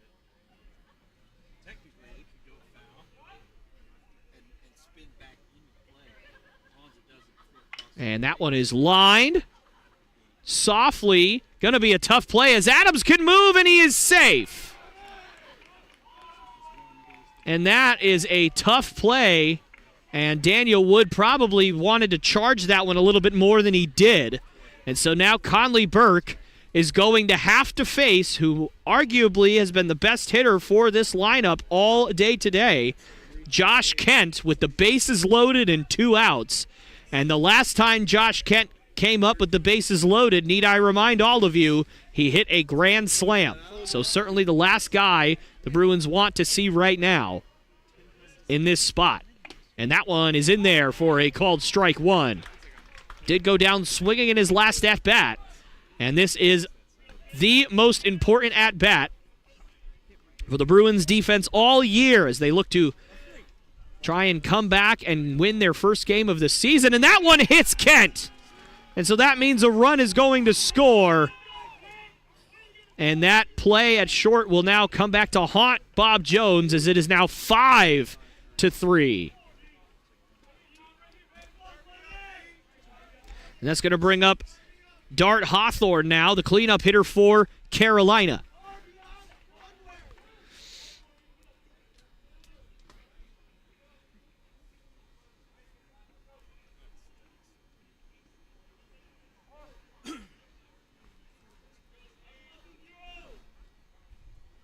And the first pitch from Burke. In the dirt, and that gets by Barcina. And another run's going to score. And that's going to make it 6-3 Carolina.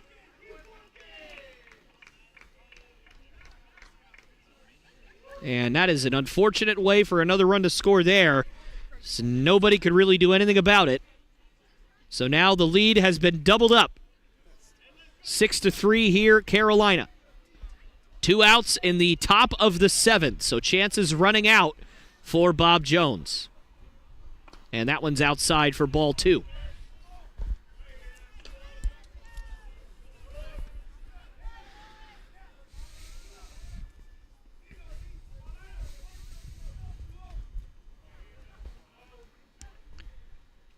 And that one is swung on and hit down the left field line, but foul.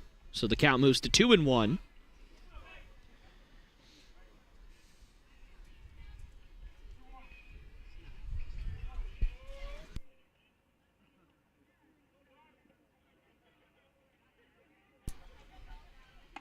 And that one just outside.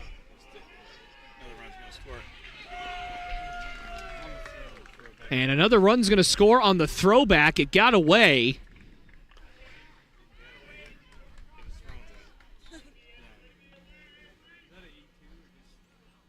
And unfortunately, that's going to make the score 7-3 now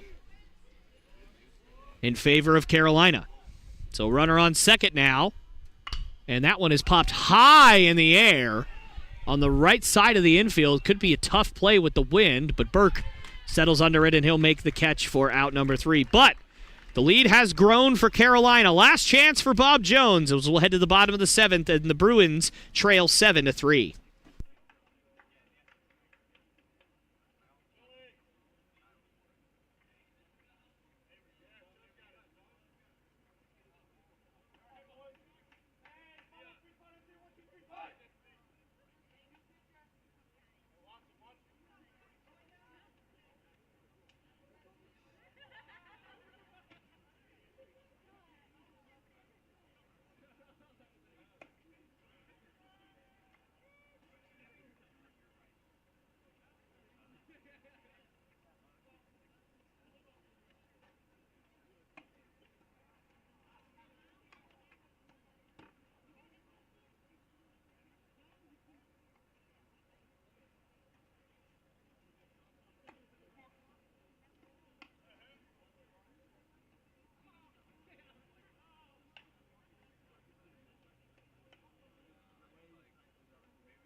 All right, and we are back here live, and I do have an update for you on the men's basketball game. So as of right now, I'm looking at it.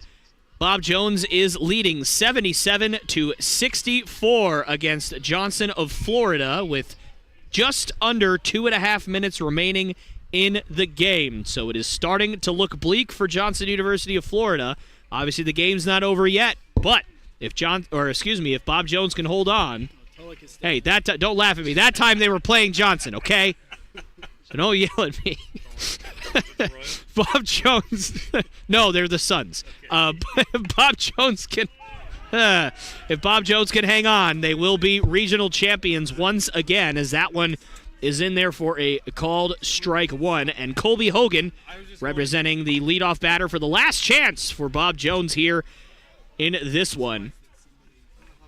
7-3 ball game. Looks a lot worse than it did a couple of minutes ago. Obviously, it was 4-3 just last inning, but now 7-3, a lot more of an insurmountable lead. Obviously, the lead is not insurmountable, but especially with the way that the Bruins have performed in the last inning of ball games recently, but certainly is a lot more difficult to come back down 4 than it is down 1. And the 1-2. Swung on and missed. Colby Hogan goes down swinging for the first out of the inning, and that is going to bring up Cole Pearson with one out here. And again, as great as Josh Legnard has pitched today, it has been matched and possibly even surpassed by Charlie Edwards of Carolina University. Came in after the starter only got one out for Carolina, and he has pitched the entirety of this one and has looked dominant in doing so. Gave up a run, amazingly, on the first pitch he threw and has not been basically touched since. It has been a great performance from the senior, and he has done very well, obviously, so far today. And the 1-1. Swung on and missed. Pearson waves at that one, but doesn't get it. Count moves to 1-2.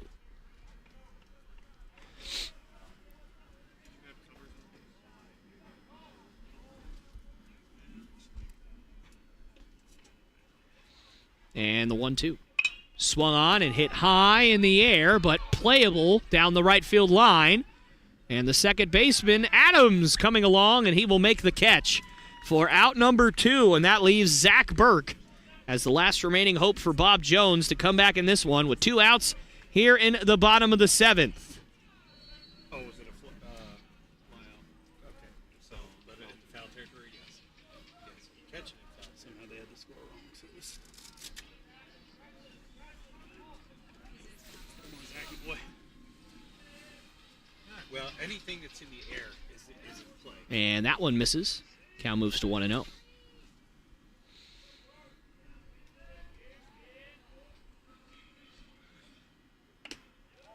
And that one also misses. Count moves to 2-0.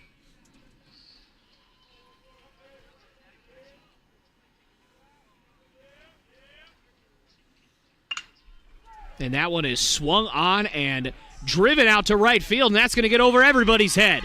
Zach Burke not letting the Bruins go down without a fight. And a huge double for Zach Burke as he continues his torrid start to the season. And so with 2 outs, a little bit of life for the Bruins here. And that'll bring up Daniel Barcina. Was the designated hitter for most of this game, but now obviously behind the plate for the rest of this one, whether that was going to be just the last half inning or whether this game will continue. He will be the catcher from now on. And that one is in there for a called strike.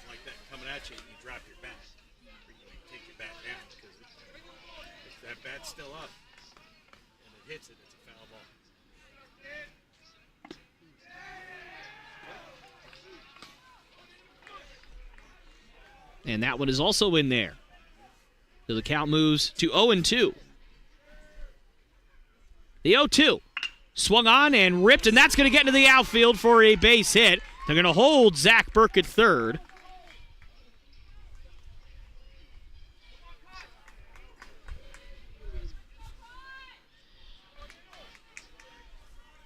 And so runners on the corners, and that'll bring up Conley Burke as they look to try and keep this thing alive for Bob Jones.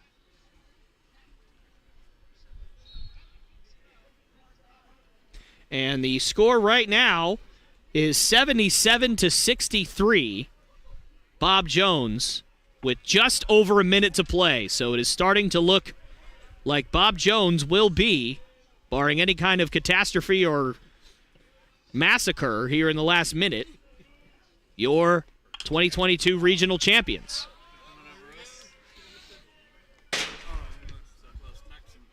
And very close to getting a souvenir over here.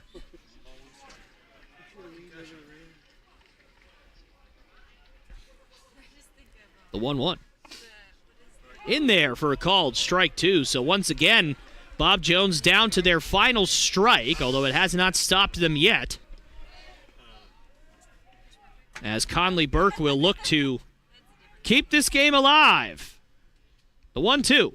Swung on and ripped into left field, and he does for a base hit. What a two-strike swing from Conley Burke, and he's able to find outfield grass. And the score now moves to 7-4.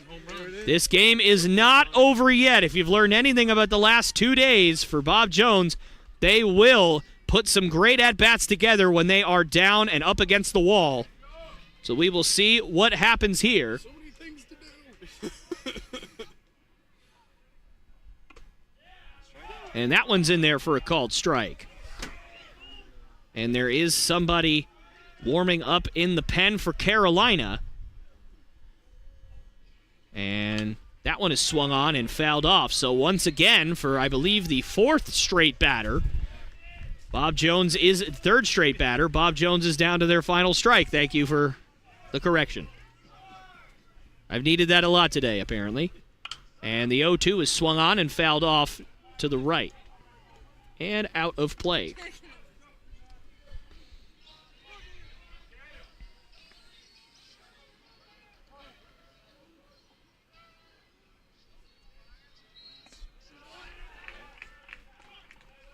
And that one misses for ball one.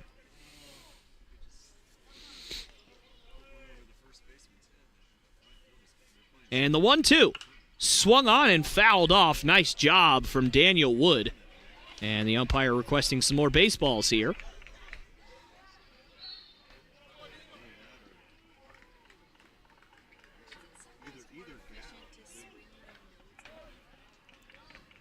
Well, yeah.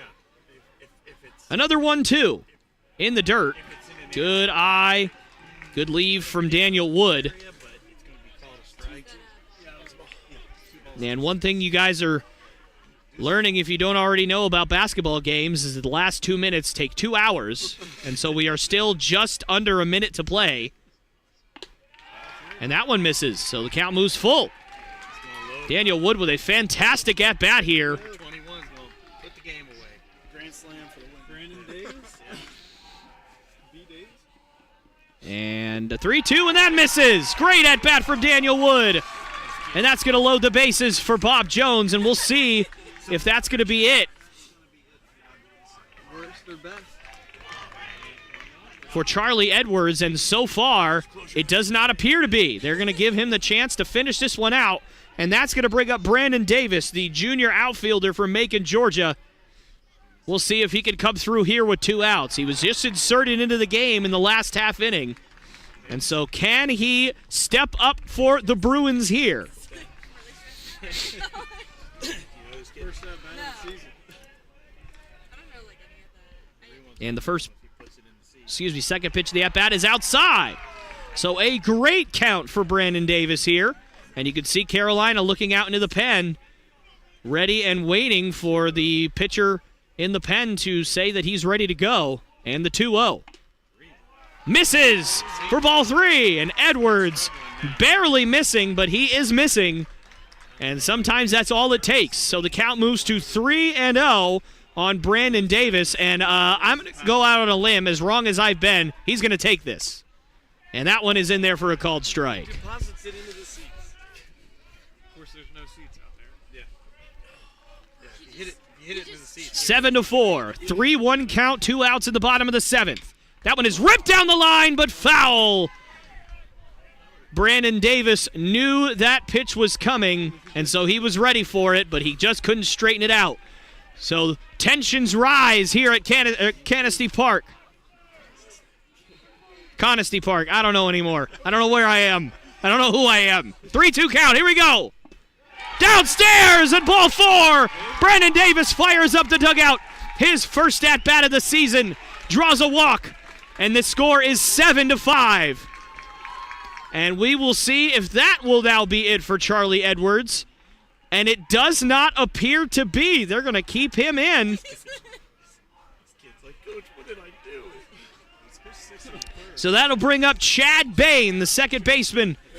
Swung on, hit up the middle, and that's going to get through for a base hit. 1 run will score. They're going to wave him around, and the tying run has scored. Oh, no, but they caught him in between second and third. Oh, wait, did he miss it? Brandon Davis said he missed it, and he gets back to the bag. Are you kidding me? Absolute chaos here at Conestee Park. Brandon Davis looked to have ran out of it, and the coach for Carolina is furious. He is screaming and running out into the infield and saying, look how far out of the baseline he is. He's saying he's out of the baseline. He might get tossed from this game. And you can see fans giving him the signal to toss him. I gotta figure this out. And this coach is fuming mad. Wood and Burke strongly both. Wow. I'm surprised he was not tossed from this game. And he's not done. He's not done. And it looks like he's just going to come out and change. Oh, this coach is screaming. I don't know if he's mad at the pitcher or what. I don't know what's going on here. So he thought he was going to make it third. On third. So it is 7-7, right? Yes. So he got hung up. Nonetheless, guys, the score is 7-7 here in the 7th. Lots of 7s. Sad we're not playing slots. You always want to see a lot of 7s. But in this case, it's just baseball, but still great considering where the Bruins were just a few minutes ago. And that's why the coach came out, because he says he ran out of the base.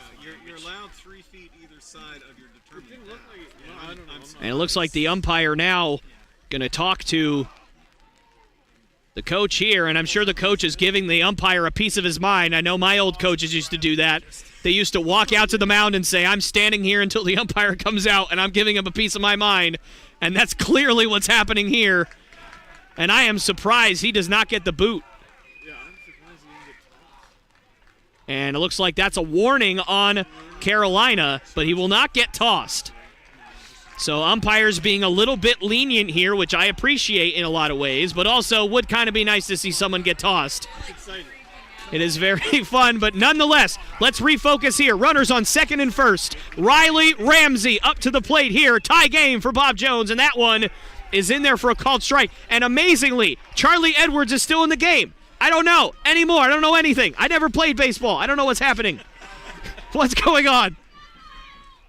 That one swung on, and a big swing from Ramsey, foul-tipped into the mitt. And need I remind you guys, Bob Jones has not won a game yet this year. This is a huge spot for Riley Ramsey in an 0-2 count here.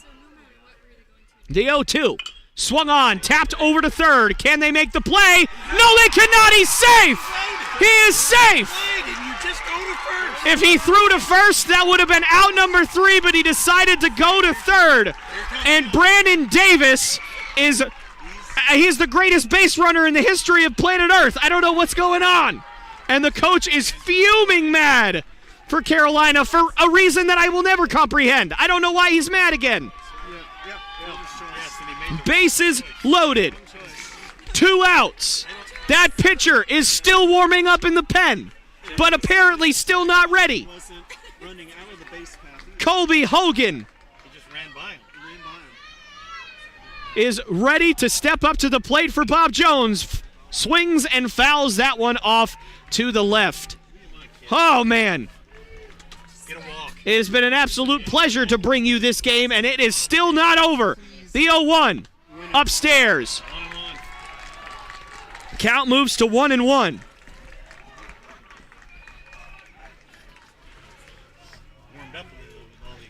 I know.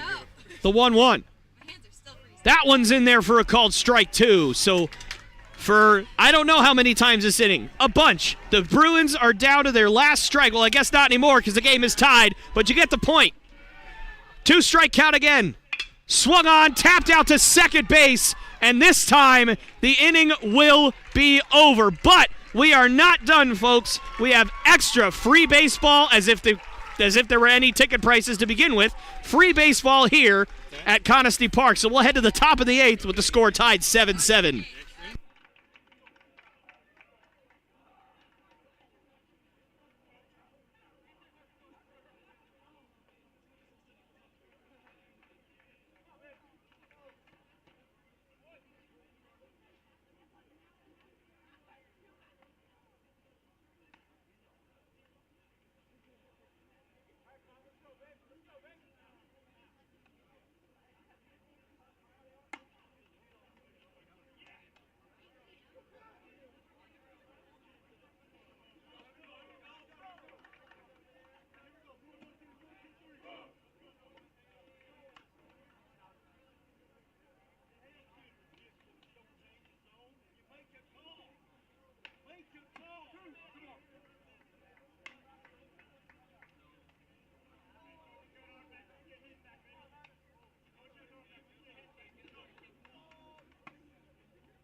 All right, and we are back here live at Conestee Park. An absolutely wild bottom of the 7th inning. Bob Jones scoring 4 runs to tie up this game, and we will head to extras as Conley Burke still on the mound for Bob Jones. And as of right now, with 2 seconds left in the game, Bob Jones University has now officially just won against Johnson University of Florida as that one's hit down the left field line, and Greenwood's going to stop at first. So leadoff hit for Carolina. But Bob Jones University men's basketball team, it's now in the books, 80-71, the final. Your Bob Jones University Bruins are regional champions here in 2022. So congratulations to everybody over there on that side. It's certainly been an amazing year for them. And they will, of course, move on to now the national tournament to try and complete a magical season with a national championship, as Coach Uaro and all of his players will certainly aim to bring home a natty for Bob Jones. I say this playfully as if you guys don't have enough of those natties, of course. But there's never too many, of course. So obviously, certainly an amazing year for those. And, obviously, I don't think that a lot of people believe that we'd be saying that both basketball teams were going to be regional champions at the end of today. And it just goes to show how crazy of a year it has been for Bob Jones Athletics. You guys have certainly stepped up your games, and it has been a pleasure to work here and see such amazing talent in every single sport. It's been certainly awesome. And that one is in there for a called strike. So, now, back to the baseball game. Runner on first. 3-1 count now as Carolina looking to get on the board here against Bob Jones here in extras. And the 3-1 swung on and fouled off. And oh my goodness, as Brian Deegan had to do a skip to my Lou to get away from that one.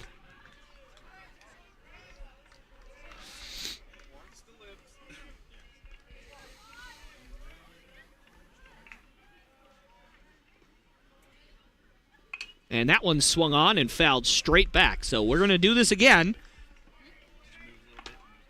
on 3-2. I've been literally like here, almost getting hit in the face, so. That's because I froze him. No, it's that kid saved my life. Probably through my nose. And another 3-2 forthcoming from Burke. That one misses. So a walk, and wait a minute. The umpire is saying that it's just now 3-2, so. Oh, Yeah, where are you? We're playing a game. I thought I was right. I assumed that it was full count. I feel like we all thought it was, but evidently not. As now it is full. And that one is driven out to right field. That is way back toward the wall, and it's going to be caught out there in right field. Nice play toward the track. I believe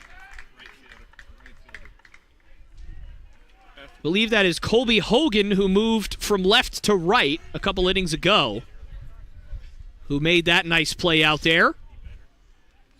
And that will be the first out of the inning.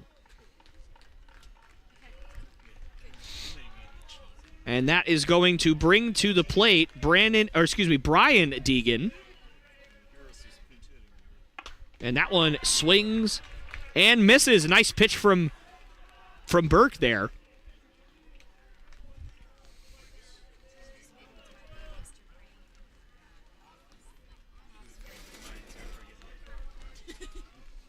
And the 0-1 swung on and fouled straight back over towards us. And that'll land just a few feet behind us over here.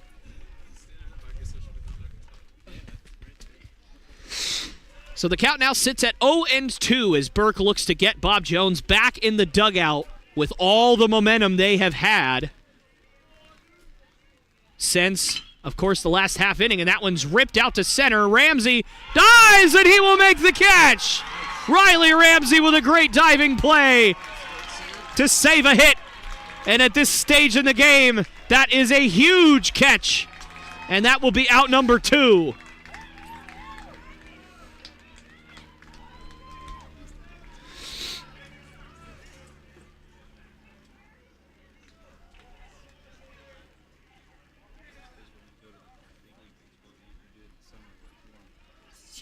And so that's going to bring up Dino Tharp, the designated hitter for this game. Some of those April games are kind of And that one swung on and tapped foul. Usually go when we go up to visit my dad in July or August. that's good to know. Nice and warm, hopefully.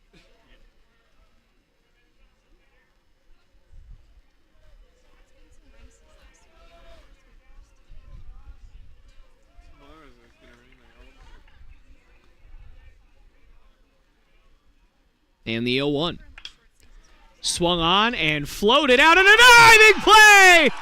Wow! Bob Jones flying all over the field right now as Daniel Wood makes a diving catch at shortstop to save another hit. And the Bob Jones defense stepping up here in the top of the 8th, and we'll head to the bottom half where Bob Jones looks to walk it off for win number 1 as the score is still tied 7-7.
All right, and we are back here live as Bob Jones looking to walk it off for their first victory of the season, hopefully here in the bottom of the 8th. And I have to give a shout-out to my man Ramel.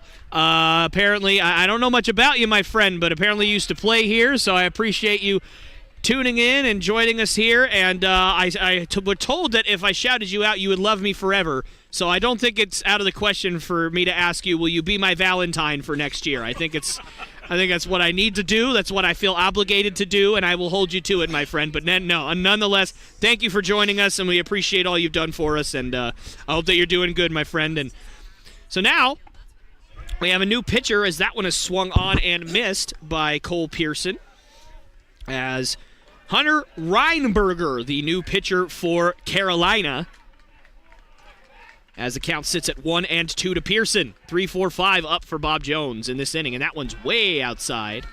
Looking to get Pearson to chase and go fishing, and that was not what happened there.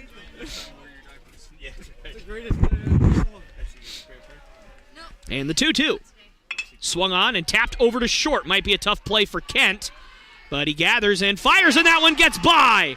And great job by Pearson to recognize that carom and get right back to the bag. And now Bob Jones has a runner on base. And another error by Kent. We've seen him have a great day at the plate, but not the best day in the field for him. So that's going to bring up the big swinging Zach Burke, who with 2 outs in the bottom of the 7th inning hit a double that seemed menial at the time, but obviously proved to be ginormous in the outcome of this game, at least so far, as obviously the Bruins ended up having a huge 2-out rally and tying it in the bottom of the 7th. Can Burke do something like that again, as that one's in there for a called strike?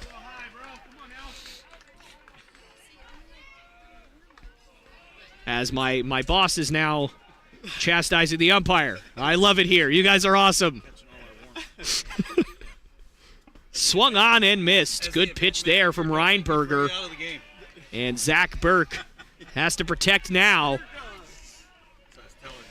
Had to tell Neil Ring one night. He's like, come on up. I'm like, don't make me pray. Oh, yeah. Take a hike. Yeah.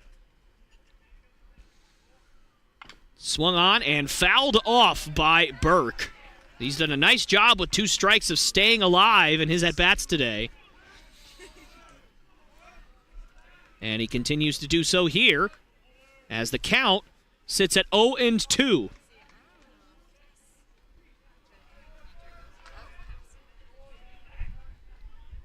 And pitch is swung on and hit sharply to short. Could be 2, and it will be. And so nothing comes there as Bob Jones bounces into a double play. And that's going to bring up Daniel Barcina with 2 outs here in the bottom of the 8th.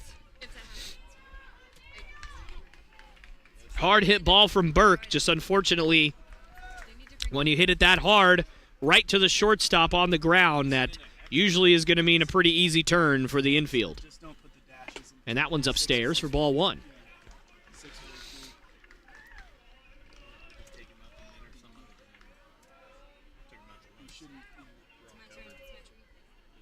The 1-0. Swung on and fouled off toward the Bob Jones dugout, and that's going to carry him into right field. For strike 1.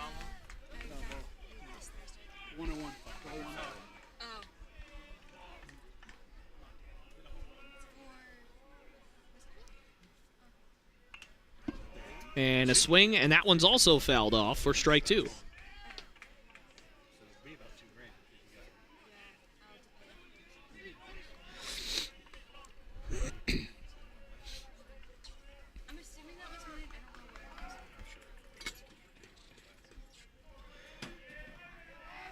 And the 1-2 swung on and fouled off again toward Bob Jones' dugout. And I think Barcina is upset at his teammates for something. I don't know what it is, but he is teaching them a lesson right now. He's saying just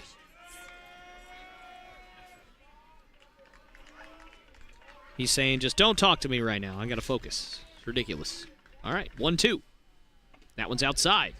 Count moves to 2-2, and obviously the Bruins need a rally here, or else they are in danger of going to another inning here. And as if the pitching hasn't already been beaten up enough for Bob Jones. Swung on and missed. So Reinberger does a nice job there. And Reinberger doing a little showboating there. And you know what? Go for it, man. Why not? Let's have it. This game's gotten chippy enough as is. Let's do it. So we're going to move to the top of the 9th inning as the score is still tied at 7-7.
All right, folks, we're back here live as Bob Jones and Carolina University are locked in a battle here. We are now in extras, in case you were just joining us. And if you are just joining us, what have you been doing all day? But, nonetheless, if you are just joining us, it is now the top of the 9th inning, in 7-7, and now it doesn't sound like it's too weird, but this was a 7-inning game. So we are now 2nd inning of extras here as Conley Burke struggling to find home plate here to open up this inning as the count moves to 3-0. 3-0.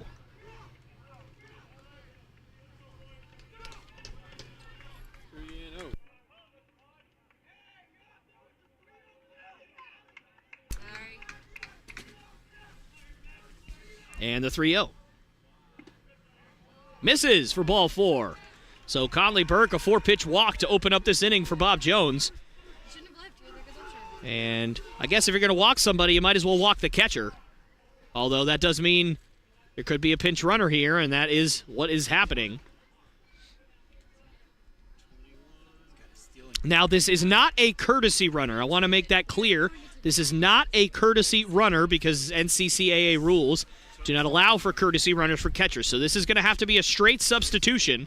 So number 21, Chubbs Hawthorne, will now be entering the game to run for Matt Tulloch.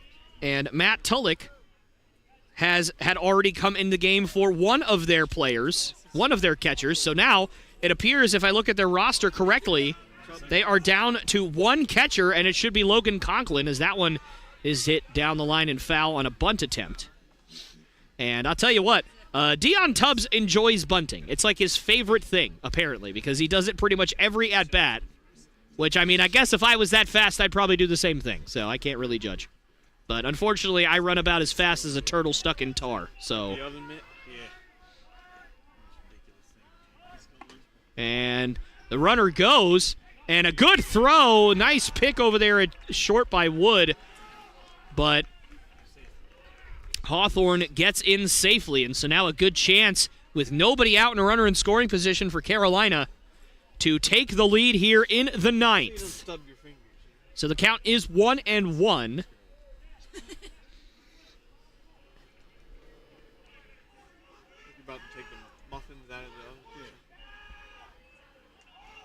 slide feet. And another bunt attempt, and that one misses. That was as bad as when they And I know at this point it's hard considering how fast Tubbs is, but if he is bunting, let him bunt and take the out at this point. The more outs you get, the less chance they have of scoring. Even if it does move the runner over, you have to take that as a defense and hope that your pitching can get out of it. Because he is giving you an out, so let him bunt. And he does. And my goodness, that is an absolutely perfect bunt. And I know I just said to let him bunt, but that was absolutely perfect execution. There is nothing any defense can do about that with a guy who's moving that fast. That just is what it is. Perfect bunt. Exactly. You wear that as a defense. You got to just be all right with it. And that's going to bring up Avery Adams, the freshman out of North Carolina. So freshman having a nice prominent role here for Carolina.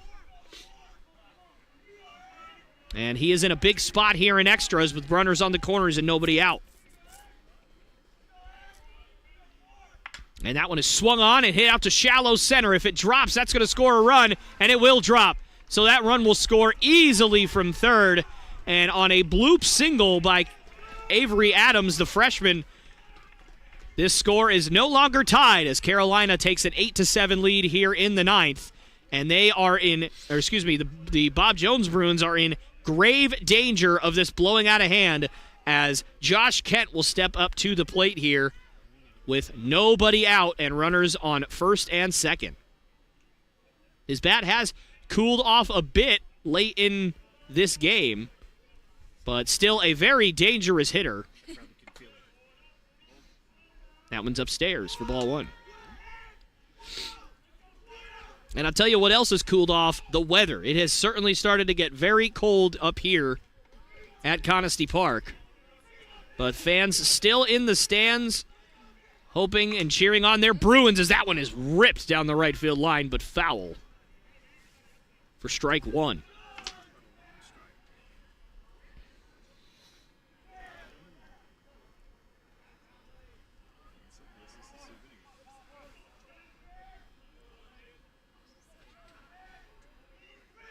And the 1-1. Swung on and hit out to fairly shallow left center field. And so the left fielder will come on and make the catch. And a nice throw there by Brandon Davis, who is the left fielder now. So Kent is retired, and that's a big out for Bob Jones. And that's going to bring up the cleanup hitter for Carolina University, D'Artagnan Hawthorne, or Dart Hawthorne as we have been calling him. I just wanted to get his full name out there one time. D'Artagnan? Is that?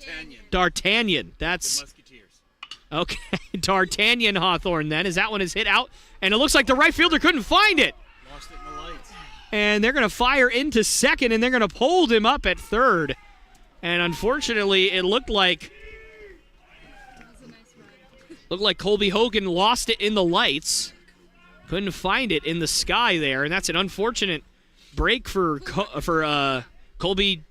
Goodness gracious, for Colby Hogan and the Bruins. And that is going to bring up Kevin Greenwood, who homered earlier in this contest. Although that seems like a whole lifetime ago at this point. But that did happen. So he is just as dangerous with the bat as anyone else is. That one's going to reach and get to right field. One run's going to score. They're going to wave Adams around, and the throw to the plate will not be in time. 2-run RBI single for Kevin Greenwood, and that brings our score to 11-7. It's 10. Excuse me, 10-7. My apologies.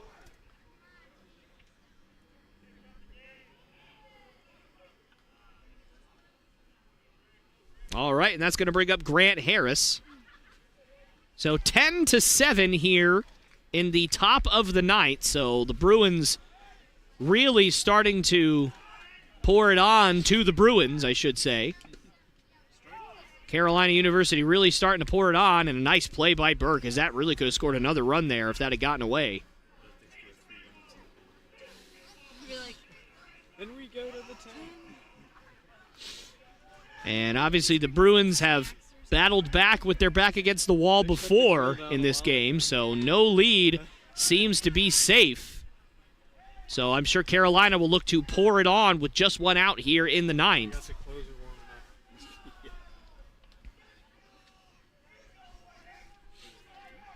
Maybe. And the 1-1. And he's going, and they're going to run a cutoff play, and so they're going to leave him at second. And so the runner will successfully steal second base, and so now runners on second and third with just one out here in the ninth. And a 1-2 count now. 2-2 count now. That's 1-2, 1-2. What? That was a strike, wasn't it? Yeah. Yeah, 1-2. 1-2. Oh, I thought the umpire just said 2-2. Okay, I don't know what's going on anymore. Just ignore me. I'm not even here. And that one misses.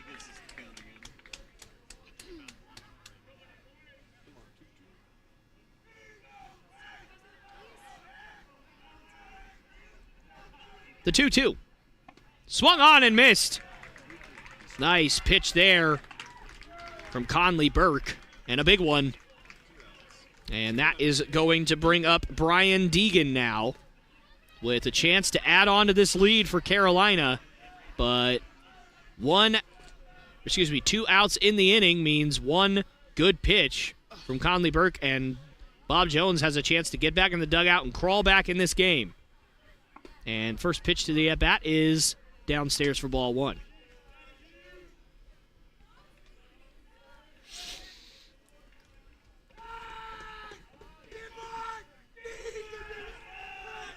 And the 1-0. In there for a called strike. Count moves to 1-1 now.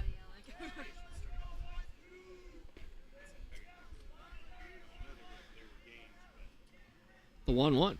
Swing and a miss. Nice pitch from Burke. And Deegan swings through that one, and the count moves to 1-2. And one strike away for Burke of getting out of this jam and stopping the bleeding. Swing and a miss, and Burke does get out of it. But the damage done as 3 runs come across for Carolina. So we'll head to the bottom of the ninth. Once again, last chance for Bob Jones as they trail 10-7.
All right, and we are back here live as Conley Burke steps up to the plate, and that one is fouled off to the right for strike one. Last chance here for Bob Jones, and I said that earlier today, but this one, it still counts as the last one, unless, of course, Bob Jones scores 3 runs, and then, of course, we will continue into extra innings again. But right now, the count sits at 1-1 versus Hunter Reinberger for Carolina. Reinberger's pitch is inside for ball 2.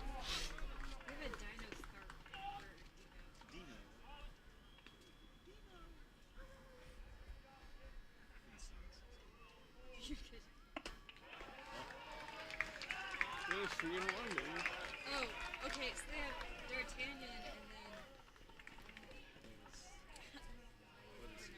And the count now at 3-1, and that one's outside, and so Conley Burke does his job.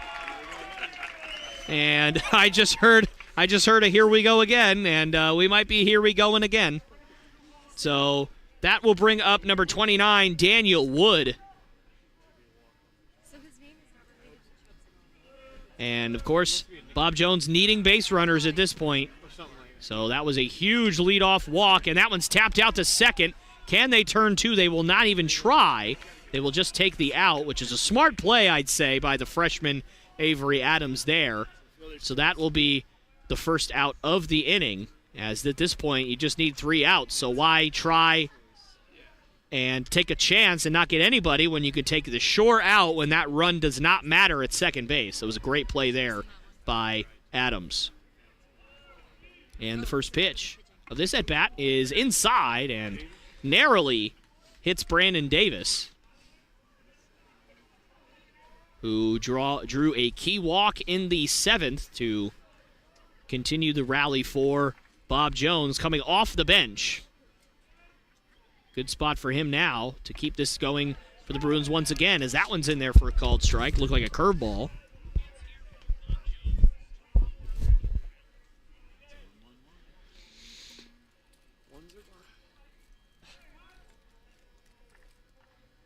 And the 1-1. Outside and possibly downstairs as well. So the count moves to 2-1.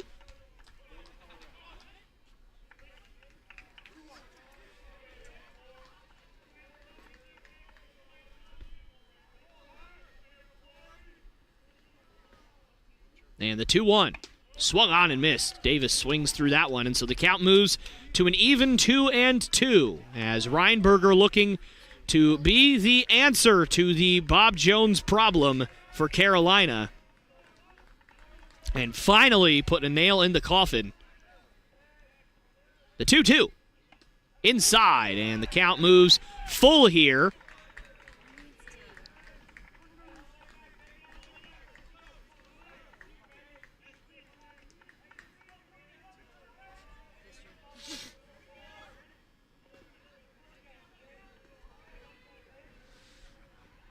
The 3-2. Oh, man, and that was a very defensive swing there by Davis. And that probably would have been ball 4, but I think he would have rather stayed batting than get hit in the chin.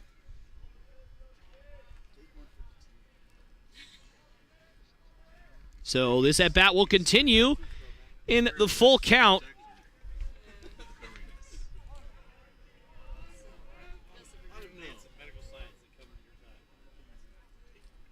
The 3-2 again. In there for a called strike 3. Reinberger comes back with a fastball, and Davis couldn't pull the trigger. And so now Bob Jones once again down to their final out. Although, once again, that has not stopped them before. So that'll bring up Chad Bain, who has been clutch so far. We'll see if he can deliver again for Bob Jones. Reinberger's first pitch is tapped down the first base line and foul.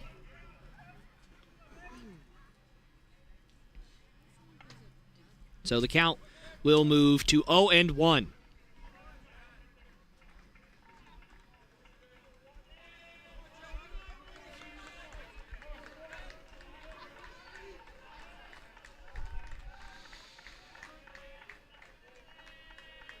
The 0-1. Swung on and ripped into left field, but that's going to be dive and a catch out there in left field. What a play. And that, unfortunately, is how this game is going to end. I believe that was Brian Deegan, a fantastic play from him, and that's going to do it. So Bob Jones, as hard as they fought, they still are winless on the season, but they can hang their heads high and know they gave it everything they had today, and they did not go down without a fight. And I know that this team's going to get some wins later on in the season. They have guts, and they showed it all here today, and they should be proud of the way they played. That is what Bob Jones Athletics is all about, giving everything that you have for the name of God and for the love of the game. So, I wanted to thank all of you for joining us here today and sticking it out alongside us And from all of us here at Bob Jones University and from all of our wonderful players, coaches, and fans, I wanted to say thank you, God bless, and go Bruins.